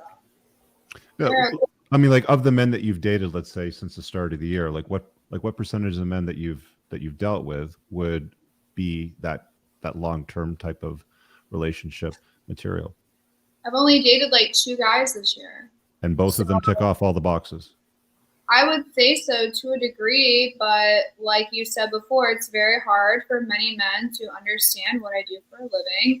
And so what would happen if Playboy Tristan Tate DM'd you tomorrow morning and said, hey, you know, I saw you on Richard's show and I dig your vibe, you know, let's go out? Oh, I would 100% go, please. So these two top shelf men that you're with, they wouldn't matter then? It would still matter, but like I would give it a go with Tristan. But they would be invisible at that point, so they're really not top shelf men. Oh, you guys are putting me on the front. Now I don't know. Well, I mean, you know, these are some difficult questions that must be contemplated. This is why we're having this conversation. I mean, yes, actually. Like, because I would. When there's a conflict between what you say and what you do, we must believe what you do, right? Okay, so let's set Amber aside for a second. Shania, out of all the guys that you've dated in the past year, how many of them, like what percentage of them meet that category of long-term, like a guy that you would commit to? I would say 100%. Like I said, I am only dating for long-term. You know, I'd love to. Every single guy that you've met is a top shelf man? Well, anyone that I would pursue, I would see that there's a reason that I'm pursuing. What's the definition of pursue? Is that like 2 dates, 3 dates? I would just keep talking to him. Like I said, I'm monogamous. But I mean, surely you've in the sat down on stage. At least one date in the past year and been like, this guy's a goof. He's never going to hear from me ever again. Well, you said dating, right? Like the guys that I've dated. Yeah, but you realize when you meet a guy on a dating app or something, or he approaches you and you swap numbers and you go out with him, you sit down, that's a date. Oh, okay. Sorry. I had a different. So when I'm dating someone, it's someone that I'm continuously seeing. Okay. Not like first date that. Yeah. Like I'm talking about of all the guys that you've met and dated. How many? Oh, no, never mind. The percentage is way different. Okay. So what is the percentage at that point then? Probably like 70%. 70% would meet them? Mm-hmm. But I haven't dated that much this year. So. Okay. Yeah. Nicole? So I would say this year, maybe 20%. Okay. Jessica? 40%. 40%. Okay. I think you guys are all lying, or you're not completely aware of what you're dealing with. Because right now, like we've got Nicole that opened this entire dialogue and conversation with guys that want to be red pill, that want to be high value, that want to hold themselves out to be a top shelf man, but they're in debt, or they don't have a car, or they live in their mom's basement. Like this, like most guys suffer when it comes to dating. Most guys are invisible to you gals, right? Maybe I should rephrase the question. Do you guys use dating apps, like swiping apps? Yeah. Mhm. Okay. So Yeah. on dating apps, what percentage of men do you swipe right on when you're on a dating app? Like 2%. 2%. Nicole? It used to be really like low, and then probably I'd say out of every like 10 men, maybe I'd swipe on like 1 to 2. Okay. Shania? I'd say like 5%. Amber?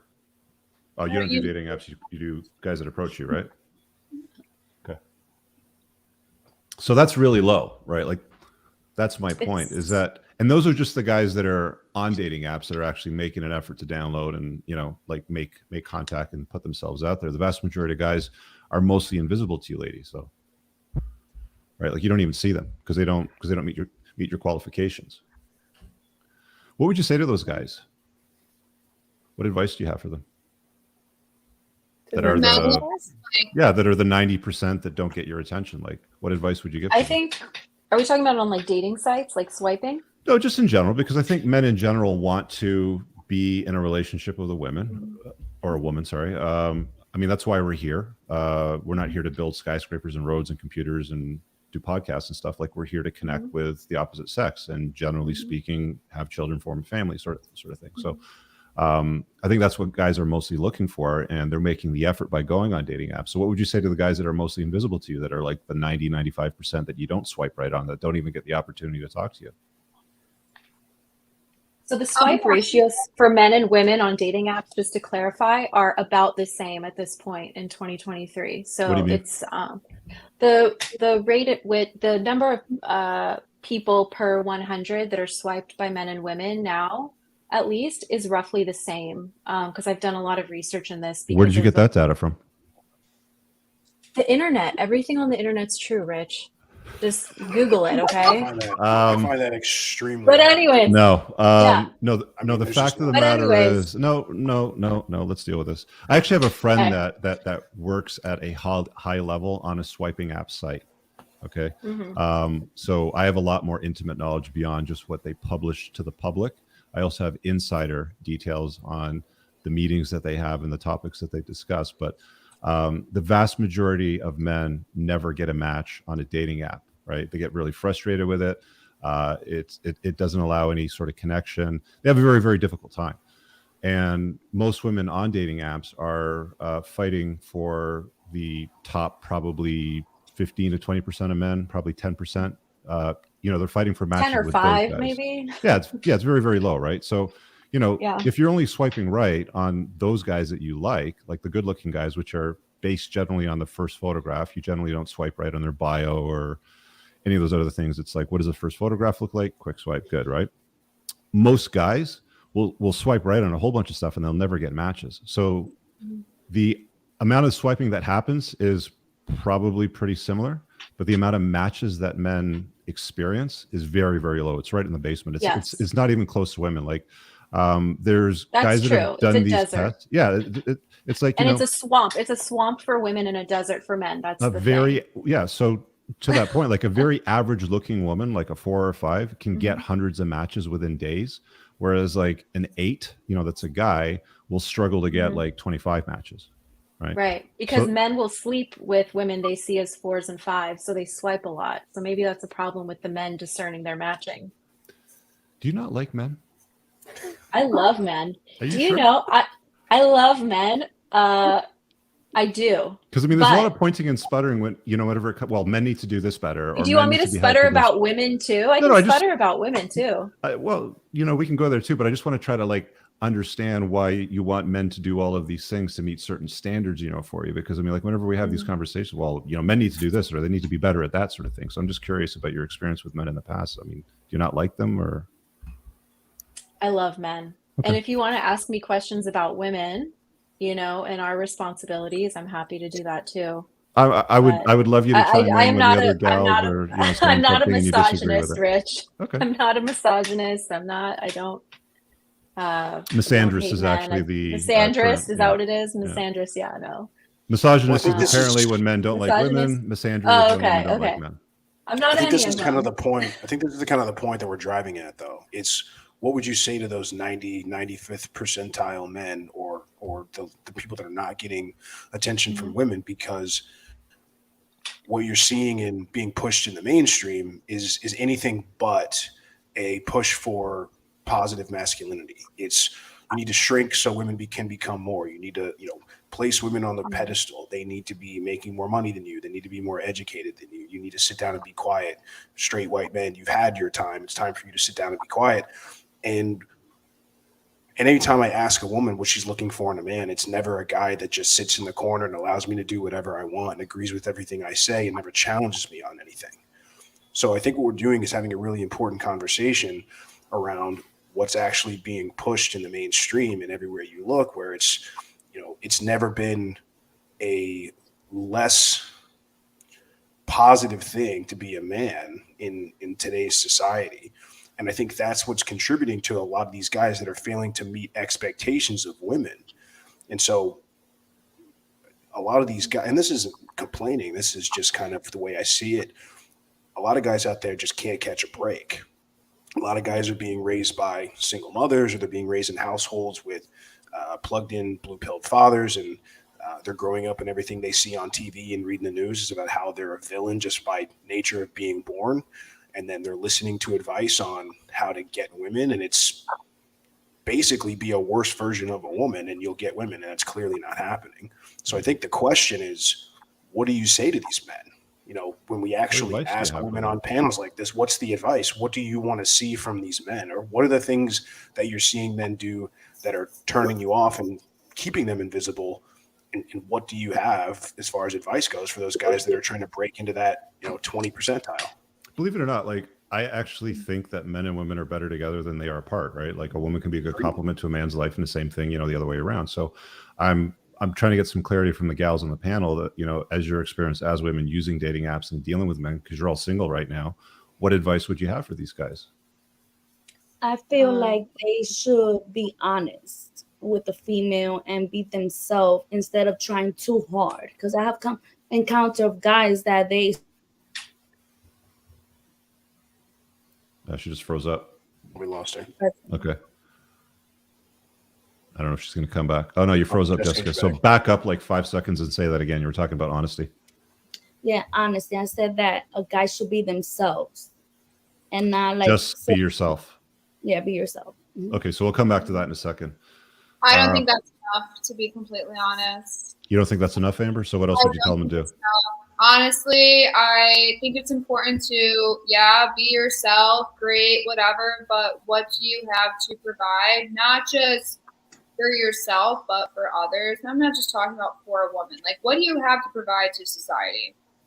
Are you willing to help? Are you willing to help anyone in general? Because any guy that I've ever really dated, he has been really big in helping a society, helping nonprofits, very big in providing for not just me, but older women, single women, helping. Like, I just think it's important to be a man that wants to provide for other people and stand up for your community, show yourself, just be a fucking man. Like, you know what a man is. I know what a man is. I don't think I got to describe it. We all know what a man is. Okay. So you want a guy to provide and to, you know, they tell men and women different things, right? They tell men do what's right, and they tell women do what's right for you, girl.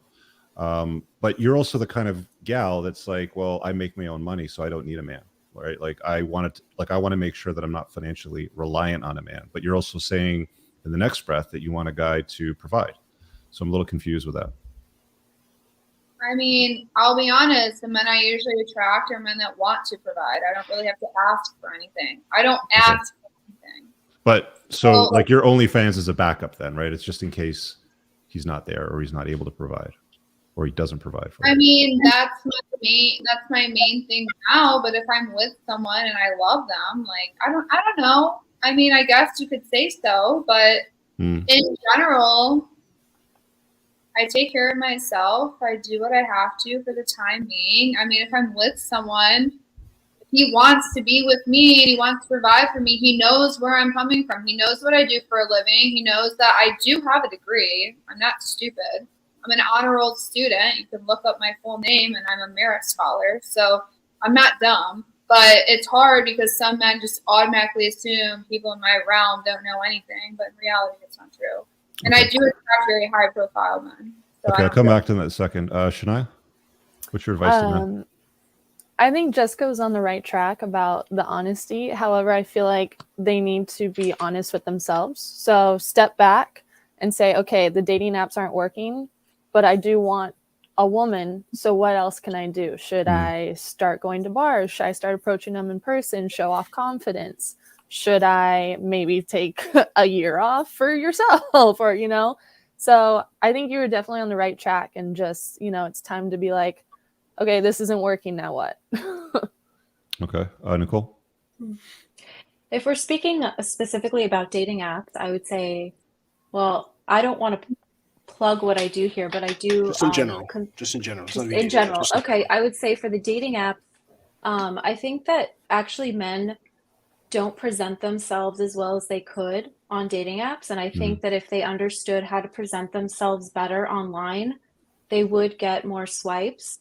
Because what my experience is that there is a gap between generally when I see a guy's profile online and meet him in person, and I'm generally pleased when I meet him in person, and I feel like, oh, your profile didn't reflect that, and it could use improvement. And I think that would help. And I have specifics on like what they could do, but I'll leave it at that for general. What are some examples of some of the specifics? It sounds like you do this. So I do.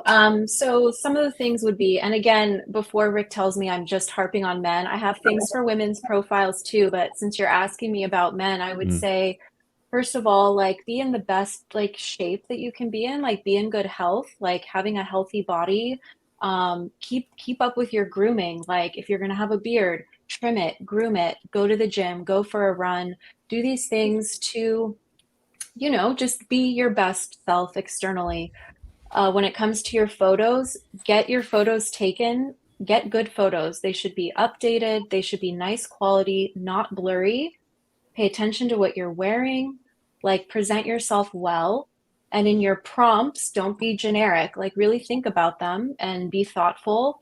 There's just a lot of things that you can do, but the photos are like usually the hot mess, and men are not making themselves look as attractive or desirable as they are in real life, in my opinion. So they should focus on that. So based on what the gals have said, and I think, Nicole, you've probably given the best advice to men that I've heard from the bunch, and I'll explain why in a second, but it's still shit. And I'll tell you why. Rich, real quick, I want to point out what Shania said was, in a roundabout way, basically saying become RedPill. It's look around and figure out what you're doing isn't working, and then go looking for answers. Yeah. And then that's when guys find us. But like, and then after Nicole's they find you, they find the real way. Yeah, sure. Which is the true masculinity. Yeah. Yeah, we'll get to all those details. But to Nicole's point, she's disqualified men because they've had debt, right? And she's telling, guys that are struggling with dating apps, just have good photographs. And having good photographs is definitely going to get you more matches because you have to get your foot in the door. You have to get their attention somehow. I also heard just be yourself. I heard, a few other, pieces and points of advice, which are pretty typical that women generally give guys. And, the reason why I asked you ladies these points is because men really, really struggle with dating, right? And they don't know to Amber's point over here, she's talking about two guys that she really likes that she's dating that she thinks are top shelf men, but Tristan Tate DMs her overnight. She's going to be on a plane to Romania right away. And these guys will be ghosted, right? So it's like, you know, when we have conversations with guys, you know, when Moff and I talk, it's around the topic of developing yourself into the best man that you can possibly be. The reason why a large, competent man that is built like a fighter with lots of money, has good style, is able to get Amber to drop the two guys that she's dating right now to go with him, is because of all of those things. Yeah. So it goes beyond just having a good photograph. It goes well beyond just be yourself.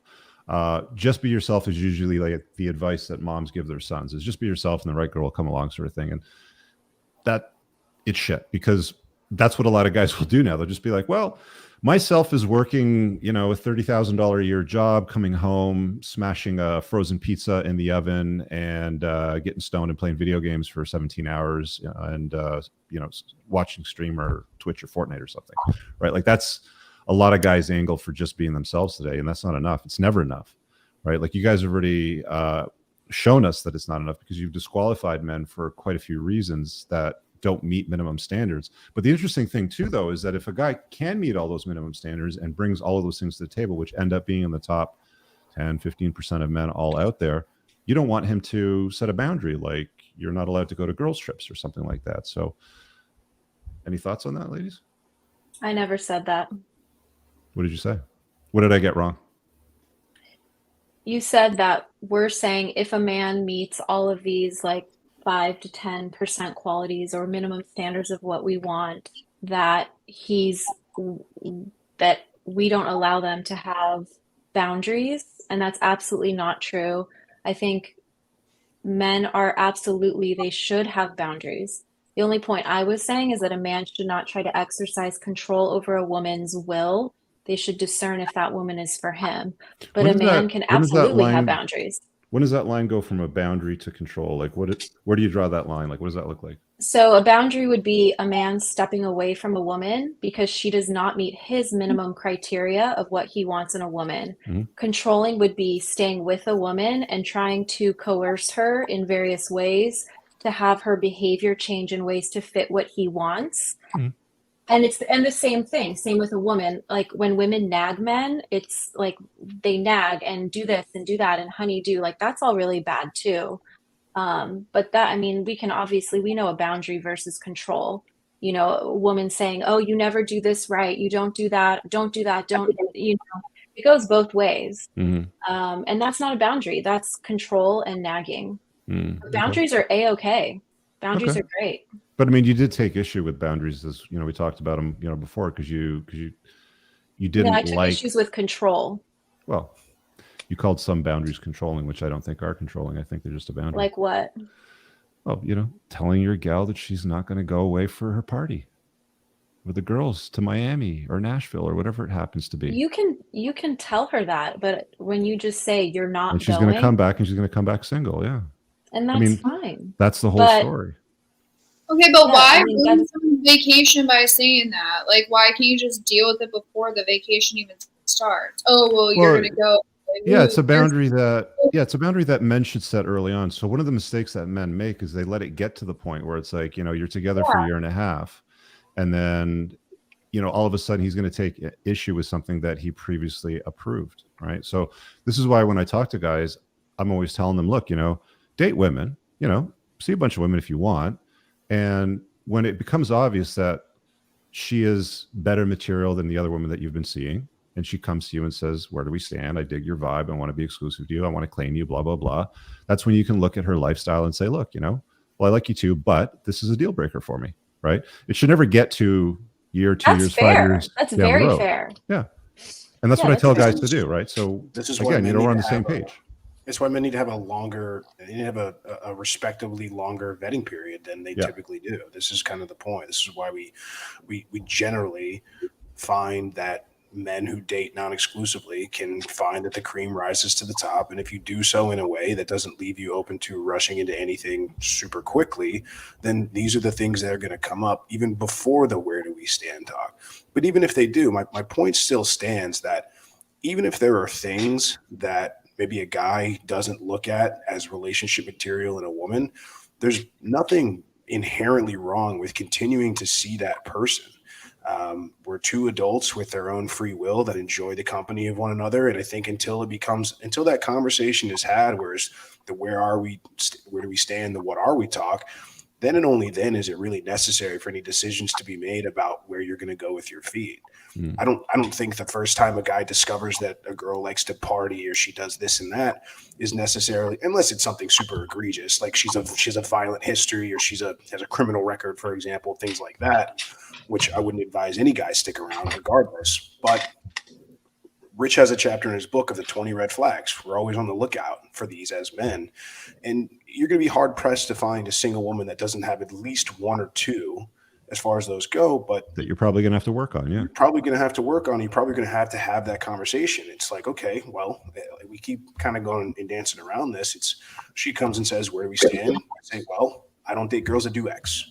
And then she gets to make the choice. She can either say that X is more important than a relationship with me, or my relationship with her is more important than X. It's her choice to make.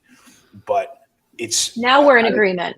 Yeah, I think that's what we've been trying to get to this. Now we're in agreement. That's not control, that's boundary. But earlier it was sounding controlling. That's all. It's boundaries all words sound and like semantics, control, sometimes to women when they don't like hearing certain things, right? It's like, I think the difficulty that a lot of women have today is that they've been fed the steady diet of you go girl, you need a man like a fish needs a bicycle, go get your own job, your own money, your own house and all that stuff. And it's like, when a guy comes along that looks good and feels good and is good, and then all of a sudden, he says something like, well, I don't deal with women that do X.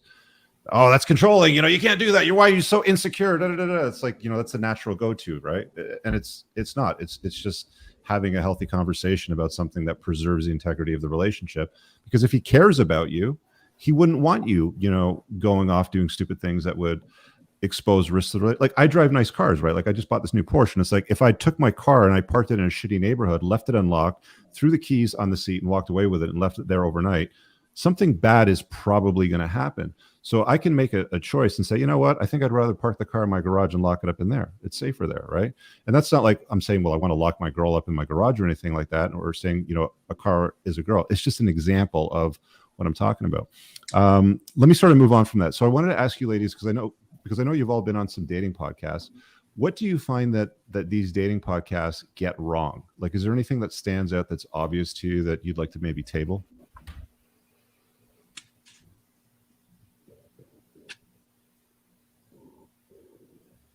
I feel like everyone tries to victimize men nowadays. Like, I went on a date with a guy that sat there and said it's so hard for men nowadays.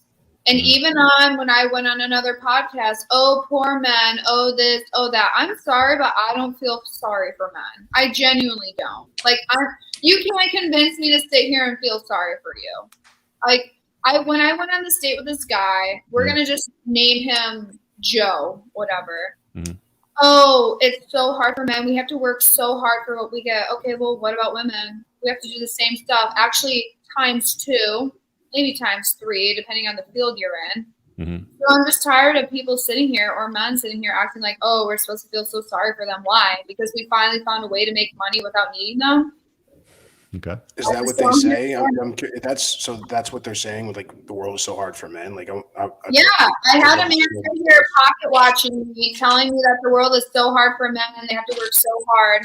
And I had a man sitting here watching my spending when I went out one night. Yeah.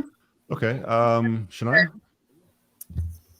I mean, I've only been on one dating podcast a couple times, and lately the topics have kind of been derailing to more politics and all that. So it wasn't so much like dating talk, which is the original thing. So not really. Okay. Nicole? I can't think of something off the top of my head right now. Do you think that Amber is right that men are trying to victimize themselves? Like, do you guys see that happening too? That men are trying to victimize themselves? Like, it's, for me, it's so hard for me to date. Like, you don't understand how much work I have to do. So I would say that I will say that I think as women, we don't appreciate how difficult things are for men. What men carry, what men take care of, what men don't express to us. And in that sense, I think that it would behoove us as women to try and understand and give compassion to men and what they do in the world. Their role is different than ours, and I'm glad I'm not a man. I'll just say that. At the same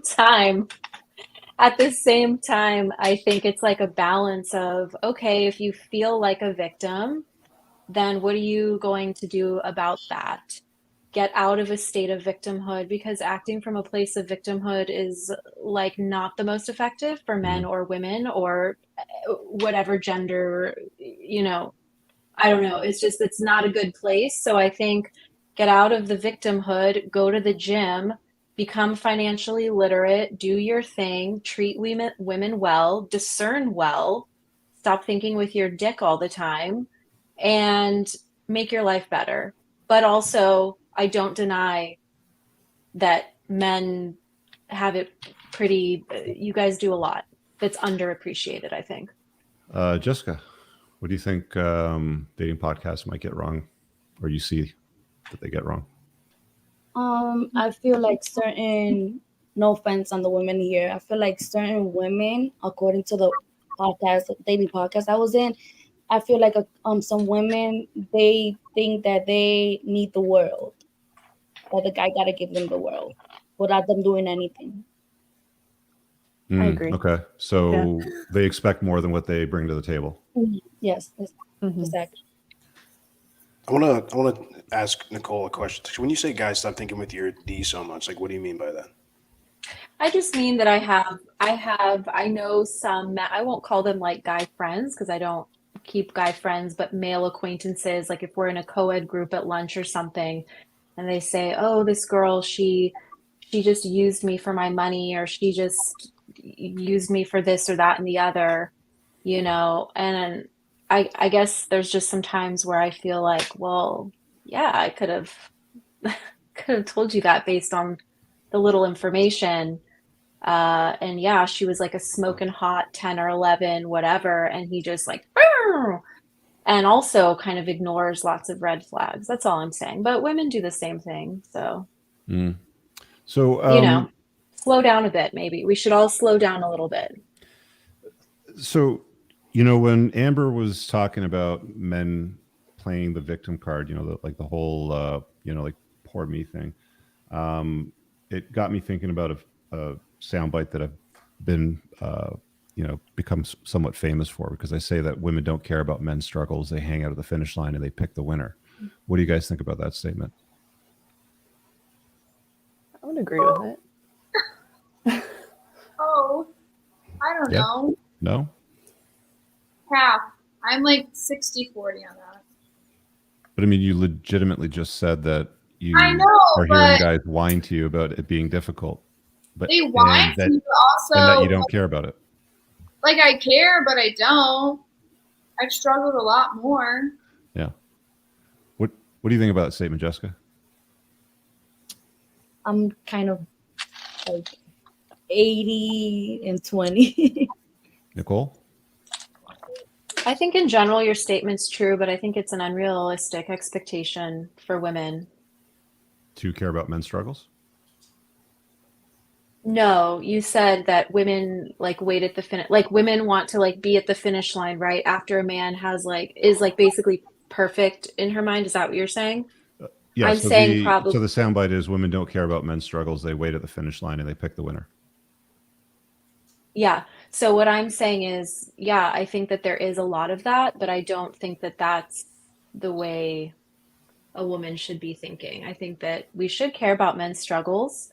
And I think it's unrealistic to expect to like wait at the end and then like he becomes whatever this thing is that you have, because I think being with someone and marrying someone, like that's where like the real hard work of developing each other can come from. So that's interesting, because I mean, like if you look at the divorce stats, so the vast majority of divorces are initiated by women, and it's usually because there's struggles in that marriage. Usually something to do with money. He becomes incompetent. He can't hold down a job. Money becomes too tight. She makes more money than he does, you know, sort of thing. She advances her career. He does nothing. So when there's an action that's different from the statement, we always look at the action, right? Like this is what I'm always telling people to pay attention to, is when there's ever And the same thing goes for gals too. Like if a guy states something and he does something else, believe the action too, right? So to say that we should do something is, it's like a virtue. It's like a virtuous statement, right? Like we should be doing this. Like it's like, we should be doing better at certain things, but that's not really how we operate though. Don't you think?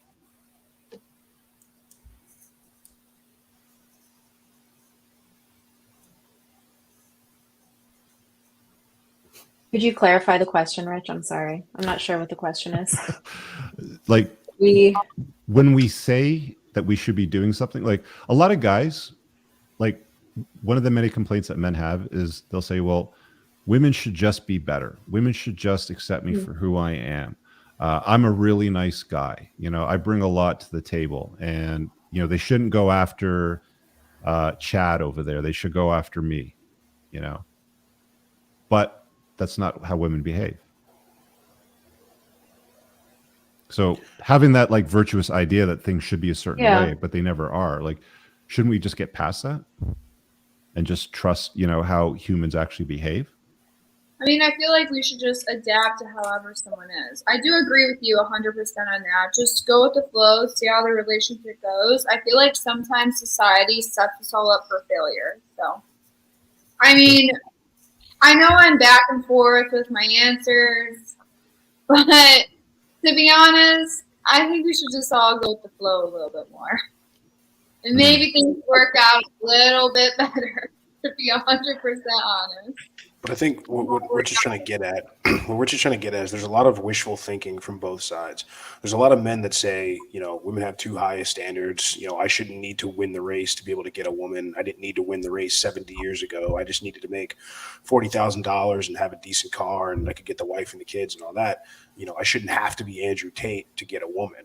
And now there are plenty of women that say, well, I get all this attention, and I should get the top man. I should just be able to have that. Or men need to be more discriminate with who they sleep with, or men need to be more honest with me, and men need to stop thinking with their D so much. And we're essentially, I don't know if shaming is the right word, but we're essentially saying the way that men and women are biologically hardwired, we should just toss all that out. That just shouldn't be the way that it is.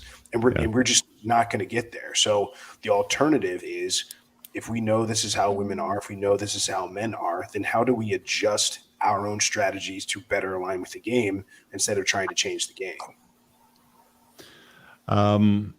Let me pose another question to you gals, because we're coming up on almost 2 hours, so we're going to wrap up in about 10 minutes. Is Lizzo beautiful? No. She has a beautiful personality. Honest, I think she sets up a standard in beauty where it's saying it's okay to be unhealthy. I'm just being completely honest. I know she's very happy with who she is. More power to her, but don't set up a societal world where you're saying basically it's okay to not care about yourself. Sorry, but it's true. I know we all think it, and I would say it, but it's fucking true. We need to care more about our internal health. We need to care more about how we feel. Unless we all want to have type 2 diabetes in 10 years, I really genuinely don't. So I'm just saying it's important to care about yourself. Jessica, is Lizzo beautiful? I don't know who's that. Lizzo, the singer, the big lady. Everybody's praising her nowadays. She's so beautiful. She's so empowered. I don't really look at looks. No problem. Nicole, is Lizzo beautiful?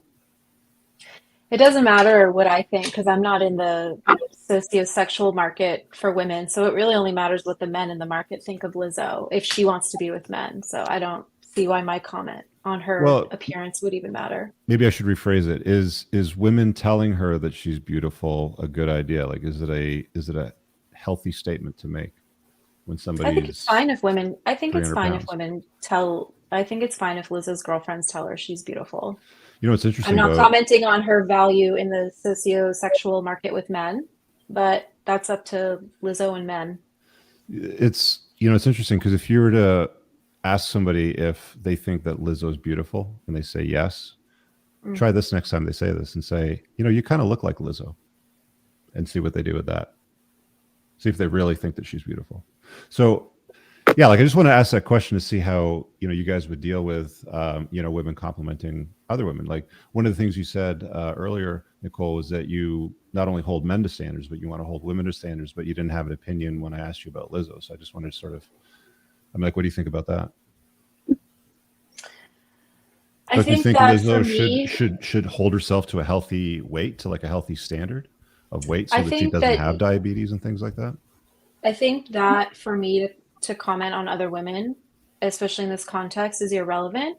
But for myself, I hold myself to a standard as a woman, and there Mhm. are different health goals spiritually, physically, emotionally, psychologically, that I want for myself. And so I'm going to do that. But I'm not going to tell Lizzo or anyone they should or shouldn't do XYZ. And this whole market that we're talking about is whatever it is. But I don't, Lizzo should do and not do, what she wants. That's her choice, and I'll make my choices. Okay. It's because we aren't allowed to have freedom of speech anymore. So if you say something and it hurts someone's feelings, all of a sudden you're canceled. You're either racist, homophobic, all that crap. So us even saying anything about Lizzo, I can guarantee is in some way, state, or form affecting someone, because for some reason the First Amendment isn't a thing anymore. But Moff made a comment about if you have this, you can do this and be this. But I think it's super important. And I learned this: be, do, have instead of have, do, be. Oh, where'd you learn that?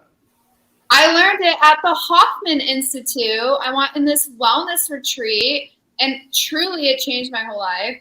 But be who you want to be, do what you want to do, and have what you have. And truly, I have been thinking that way lately, and it has been working. Yeah, for So those of you that have. Yeah, for those of you that might be interested, I have a video on my Entrepreneurs and Cars channel from several years ago where I was talking about be, do, have. It really aligns your mindset with goals and getting things done that reflect what it is that you want to get in life. Next question for you guys. Last question, actually.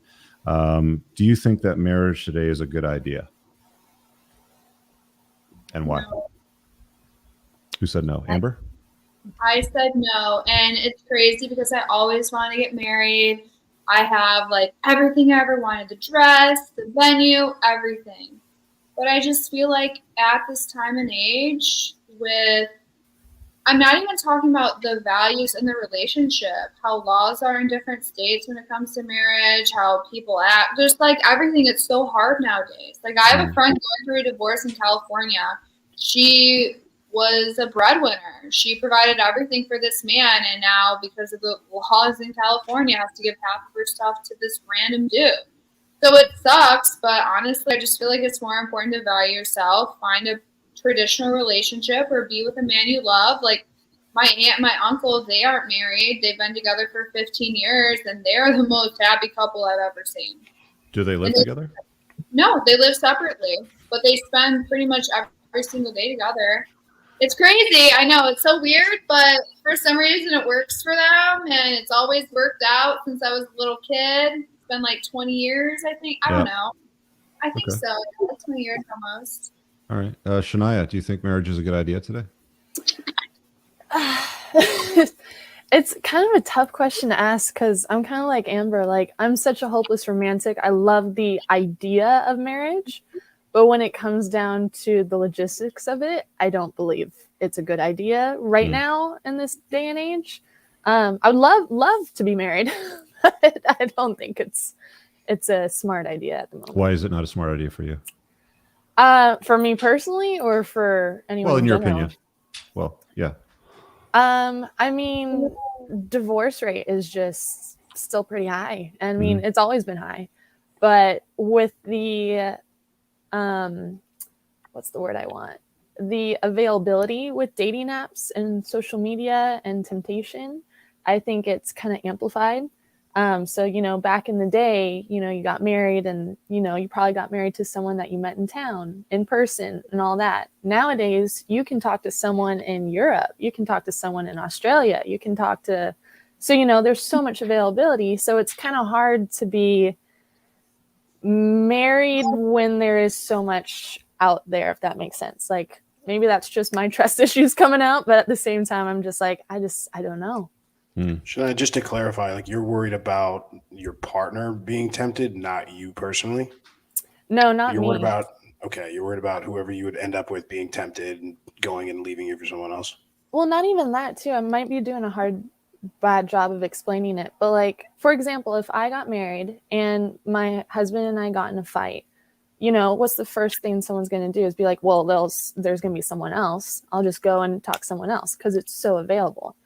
So it's kind of, I feel like the value of marriage is not there anymore. That's the big difference between men and women is we're not running off into the arms of another woman if you get into a fight. That's true. So, but women routinely will go to the Rolodex and be like, shit's not working out. Yeah, what's next? Going on? Nicole, do you think marriage is a good idea today, and why? I think marriage is an objective good. I don't know if it makes sense for people who aren't religious. Maybe actually, I mean, it does. But I think maybe most people shouldn't be getting married because I don't think most of us are mature enough or have what it takes for a monogamous marriage these days. And not just, I don't mean monogamous like they're going to stray. I mean, just like the sacrifice and what's required to maintain a healthy, loving dynamic in a marriage. Probably most of us aren't cut out for it. So, but I think marriage is an objective good. And I personally would only get married if it was with someone who shared my religion, because it's like, for me, it's a spiritual union. So outside that, I don't see a purpose. Jessica, what do you think of marriage? Do you think it's a good idea today? Would you do it? I wouldn't do it. I feel like marriage is a beautiful thing and everybody would love to have somebody next to them all their life. But I feel like once you marry to somebody, it's like they're responsible for you. Like there's certain things that you cannot do. So you don't like the loss of freedom? Yes, exactly. So what would the ideal relationship look like for the ladies on the panel? Because you all kind of shot down marriage, which would seem like I would encourage my daughter to get married because women typically marry across and up on the socioeconomic scale. So they'd be with a guy that's probably better off than she is. And if it doesn't work out for whatever reason, she'll be financially taken care of because he's going to be wealthy, right? So that's how, like Amber's example of her friend in California who's given up half her shit to the guy because he stayed home, or whatever the story was, is not that common. Like most divorce judges will tell you, like they can probably count that on two hands that's happened during their career, whereas most of the time it's usually the guy that loses his financial resources. So given that all of you basically said that marriage is not a good idea and you probably wouldn't do it, what does your ideal relationship look like? Like, how would you like I didn't say that, Rich. No, I would totally get married. Okay. Oh my God, Sorry, Nicole. You're right. I am actually putting words in your mouth. So I'll allow you to clarify that one. And okay. You tell me what you think the ideal marriage, the ideal relationship is that you're looking for. Okay, I think. But I mean, you didn't speak highly of marriage, so I apologize. I speak very highly of marriage. I hold marriage so highly that I'm saying I think most of us are not fit for what is required of marriage. Marriage to me is very sacred. It's objectively good. I think for men and women, ideally, when both spouses are functioning in a healthy way and a truly loving way, and they will the good of their partner. That being said, there's a high divorce rate because that's not happening. But it doesn't mean that I think marriage is not good. And also I would get married. So I didn't say that I think marriage is a bad idea or I wouldn't get married. Yeah, you said like most people aren't cut out for it. You're talking a little bit about religion too, right? With the aspect of marriage sort of tying into that, like they go hand in hand. I think marriage requires a lot more from people than they understand going into it. And this is something that we should look at before people are going and saying I do, because I think a lot of people see it as like a way for like self-fulfillment and for me to feel good and to have someone there and have support and have money or whatever it is. But marriage is about self-sacrificing and it's about your ego dying. And it's like we don't like that. And so if you're not into that, why are you getting married? You'll probably get divorced. That's all I'm saying. I'm not saying marriage isn't good. One of the grievances I notice a lot of guys have with marriage today is they're not marrying a virgin, right? And that's one of the tenets of most religion, is that the expectation is that she's a virgin on the wedding night, right? So that seems to be missing for a lot of guys too. Would you agree? That most women are not virgins. on their wedding night. Yeah. I would agree with that. Yeah.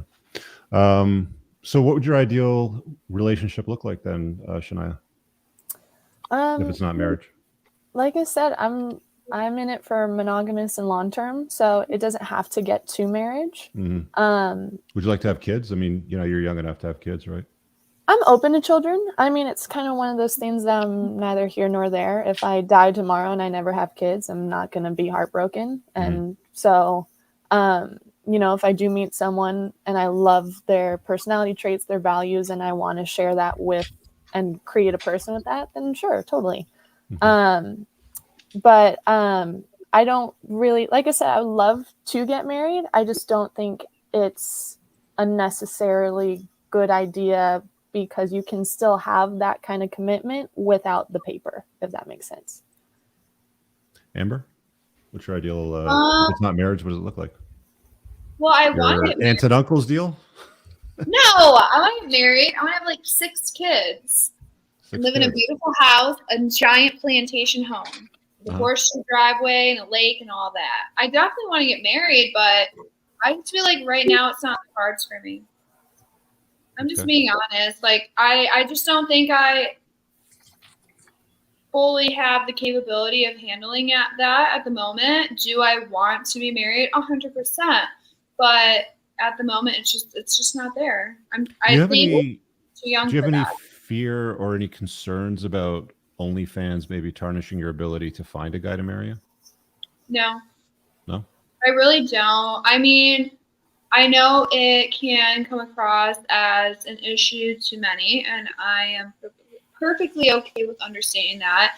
It was also something I gave up doing what I do. But to be completely honest, if the right person were to come around, they would understand what I do.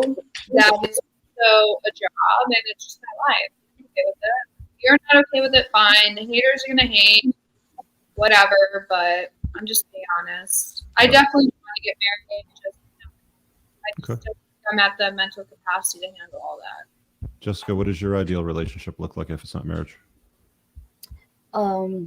A best friend, someone that I could trust, a loyalty, 50-50 and everything. I cook, he wash dishes. I do laundry, he folds the clothes. That's what I'm looking for. So it's basically common law, because then you'd be living together. Yes. Right? Okay. So it's basically marriage, just not under the ceremony. Got it. Exactly. All right. Okay. All right. Moff, any closing thoughts before we wrap up? Appreciate everybody coming on. I think this was fun. I think we had some good dialogue and made some ground on some things, maybe not on others, but I think this has been an interesting experiment and experience. I just want to say thanks to all the listeners for tuning into this new thing we're trying out, and all the panelists and everybody coming on tonight. Yeah, it was awesome having you ladies on. Huge respect and gratitude for your contribution and sharing your thoughts. Takes a lot of guts. Yeah, absolutely. Check out if you want to find them, they're on social media. Obviously, they drop their links below. Don't be assholes to them, guys. I know some of you will say some nasty shit in the comments, or like, don't be a dick. There's nothing in it for you. Work on yourself, obviously. So thanks again. We'll see you guys soon. I'm doing a Play and Win podcast tomorrow at 10 or 11 a.m. I can't remember right now, but it's with Tony Huge. He's kind of this biohacking bro science guy from Thailand, and it'll be an interesting conversation. So make sure you tune into the Entrepreneurs in Cars channel tomorrow morning. I'll be live then, and we'll be back. Oh, sorry. Another announcement I got to make is I'll be traveling for the next couple of weeks. So Moff will be running the show for the most part. I'm going to be like 6-7 hours ahead. So I'm going to try to get up early and get on some of these shows with him. But there'll be regular Unplugged Alpha shows. There might be some call-ins, might be some panelist style stuff going on. But keep an eye open out for the the show when it's made and it's announced on YouTube. So thanks again, everybody. We'll see you guys in the next episode. Stay tuned for the outro, and we'll see you soon. All right, guys. If you enjoyed that podcast, make sure you visit my website at richcooper.ca to learn more about my courses, my book, The Unplugged Alpha, community, or booking me for private coaching. Also, if you are a Canadian with $15,000 or more of credit card debt and what you are doing right now isn't paying off the balances, then visit totaldebtfreedom.ca and hit get a free quote to see if you qualify to settle your credit card debt for less than you owe today over the next 48 months. Make sure you check out the top pinned comment on YouTube for all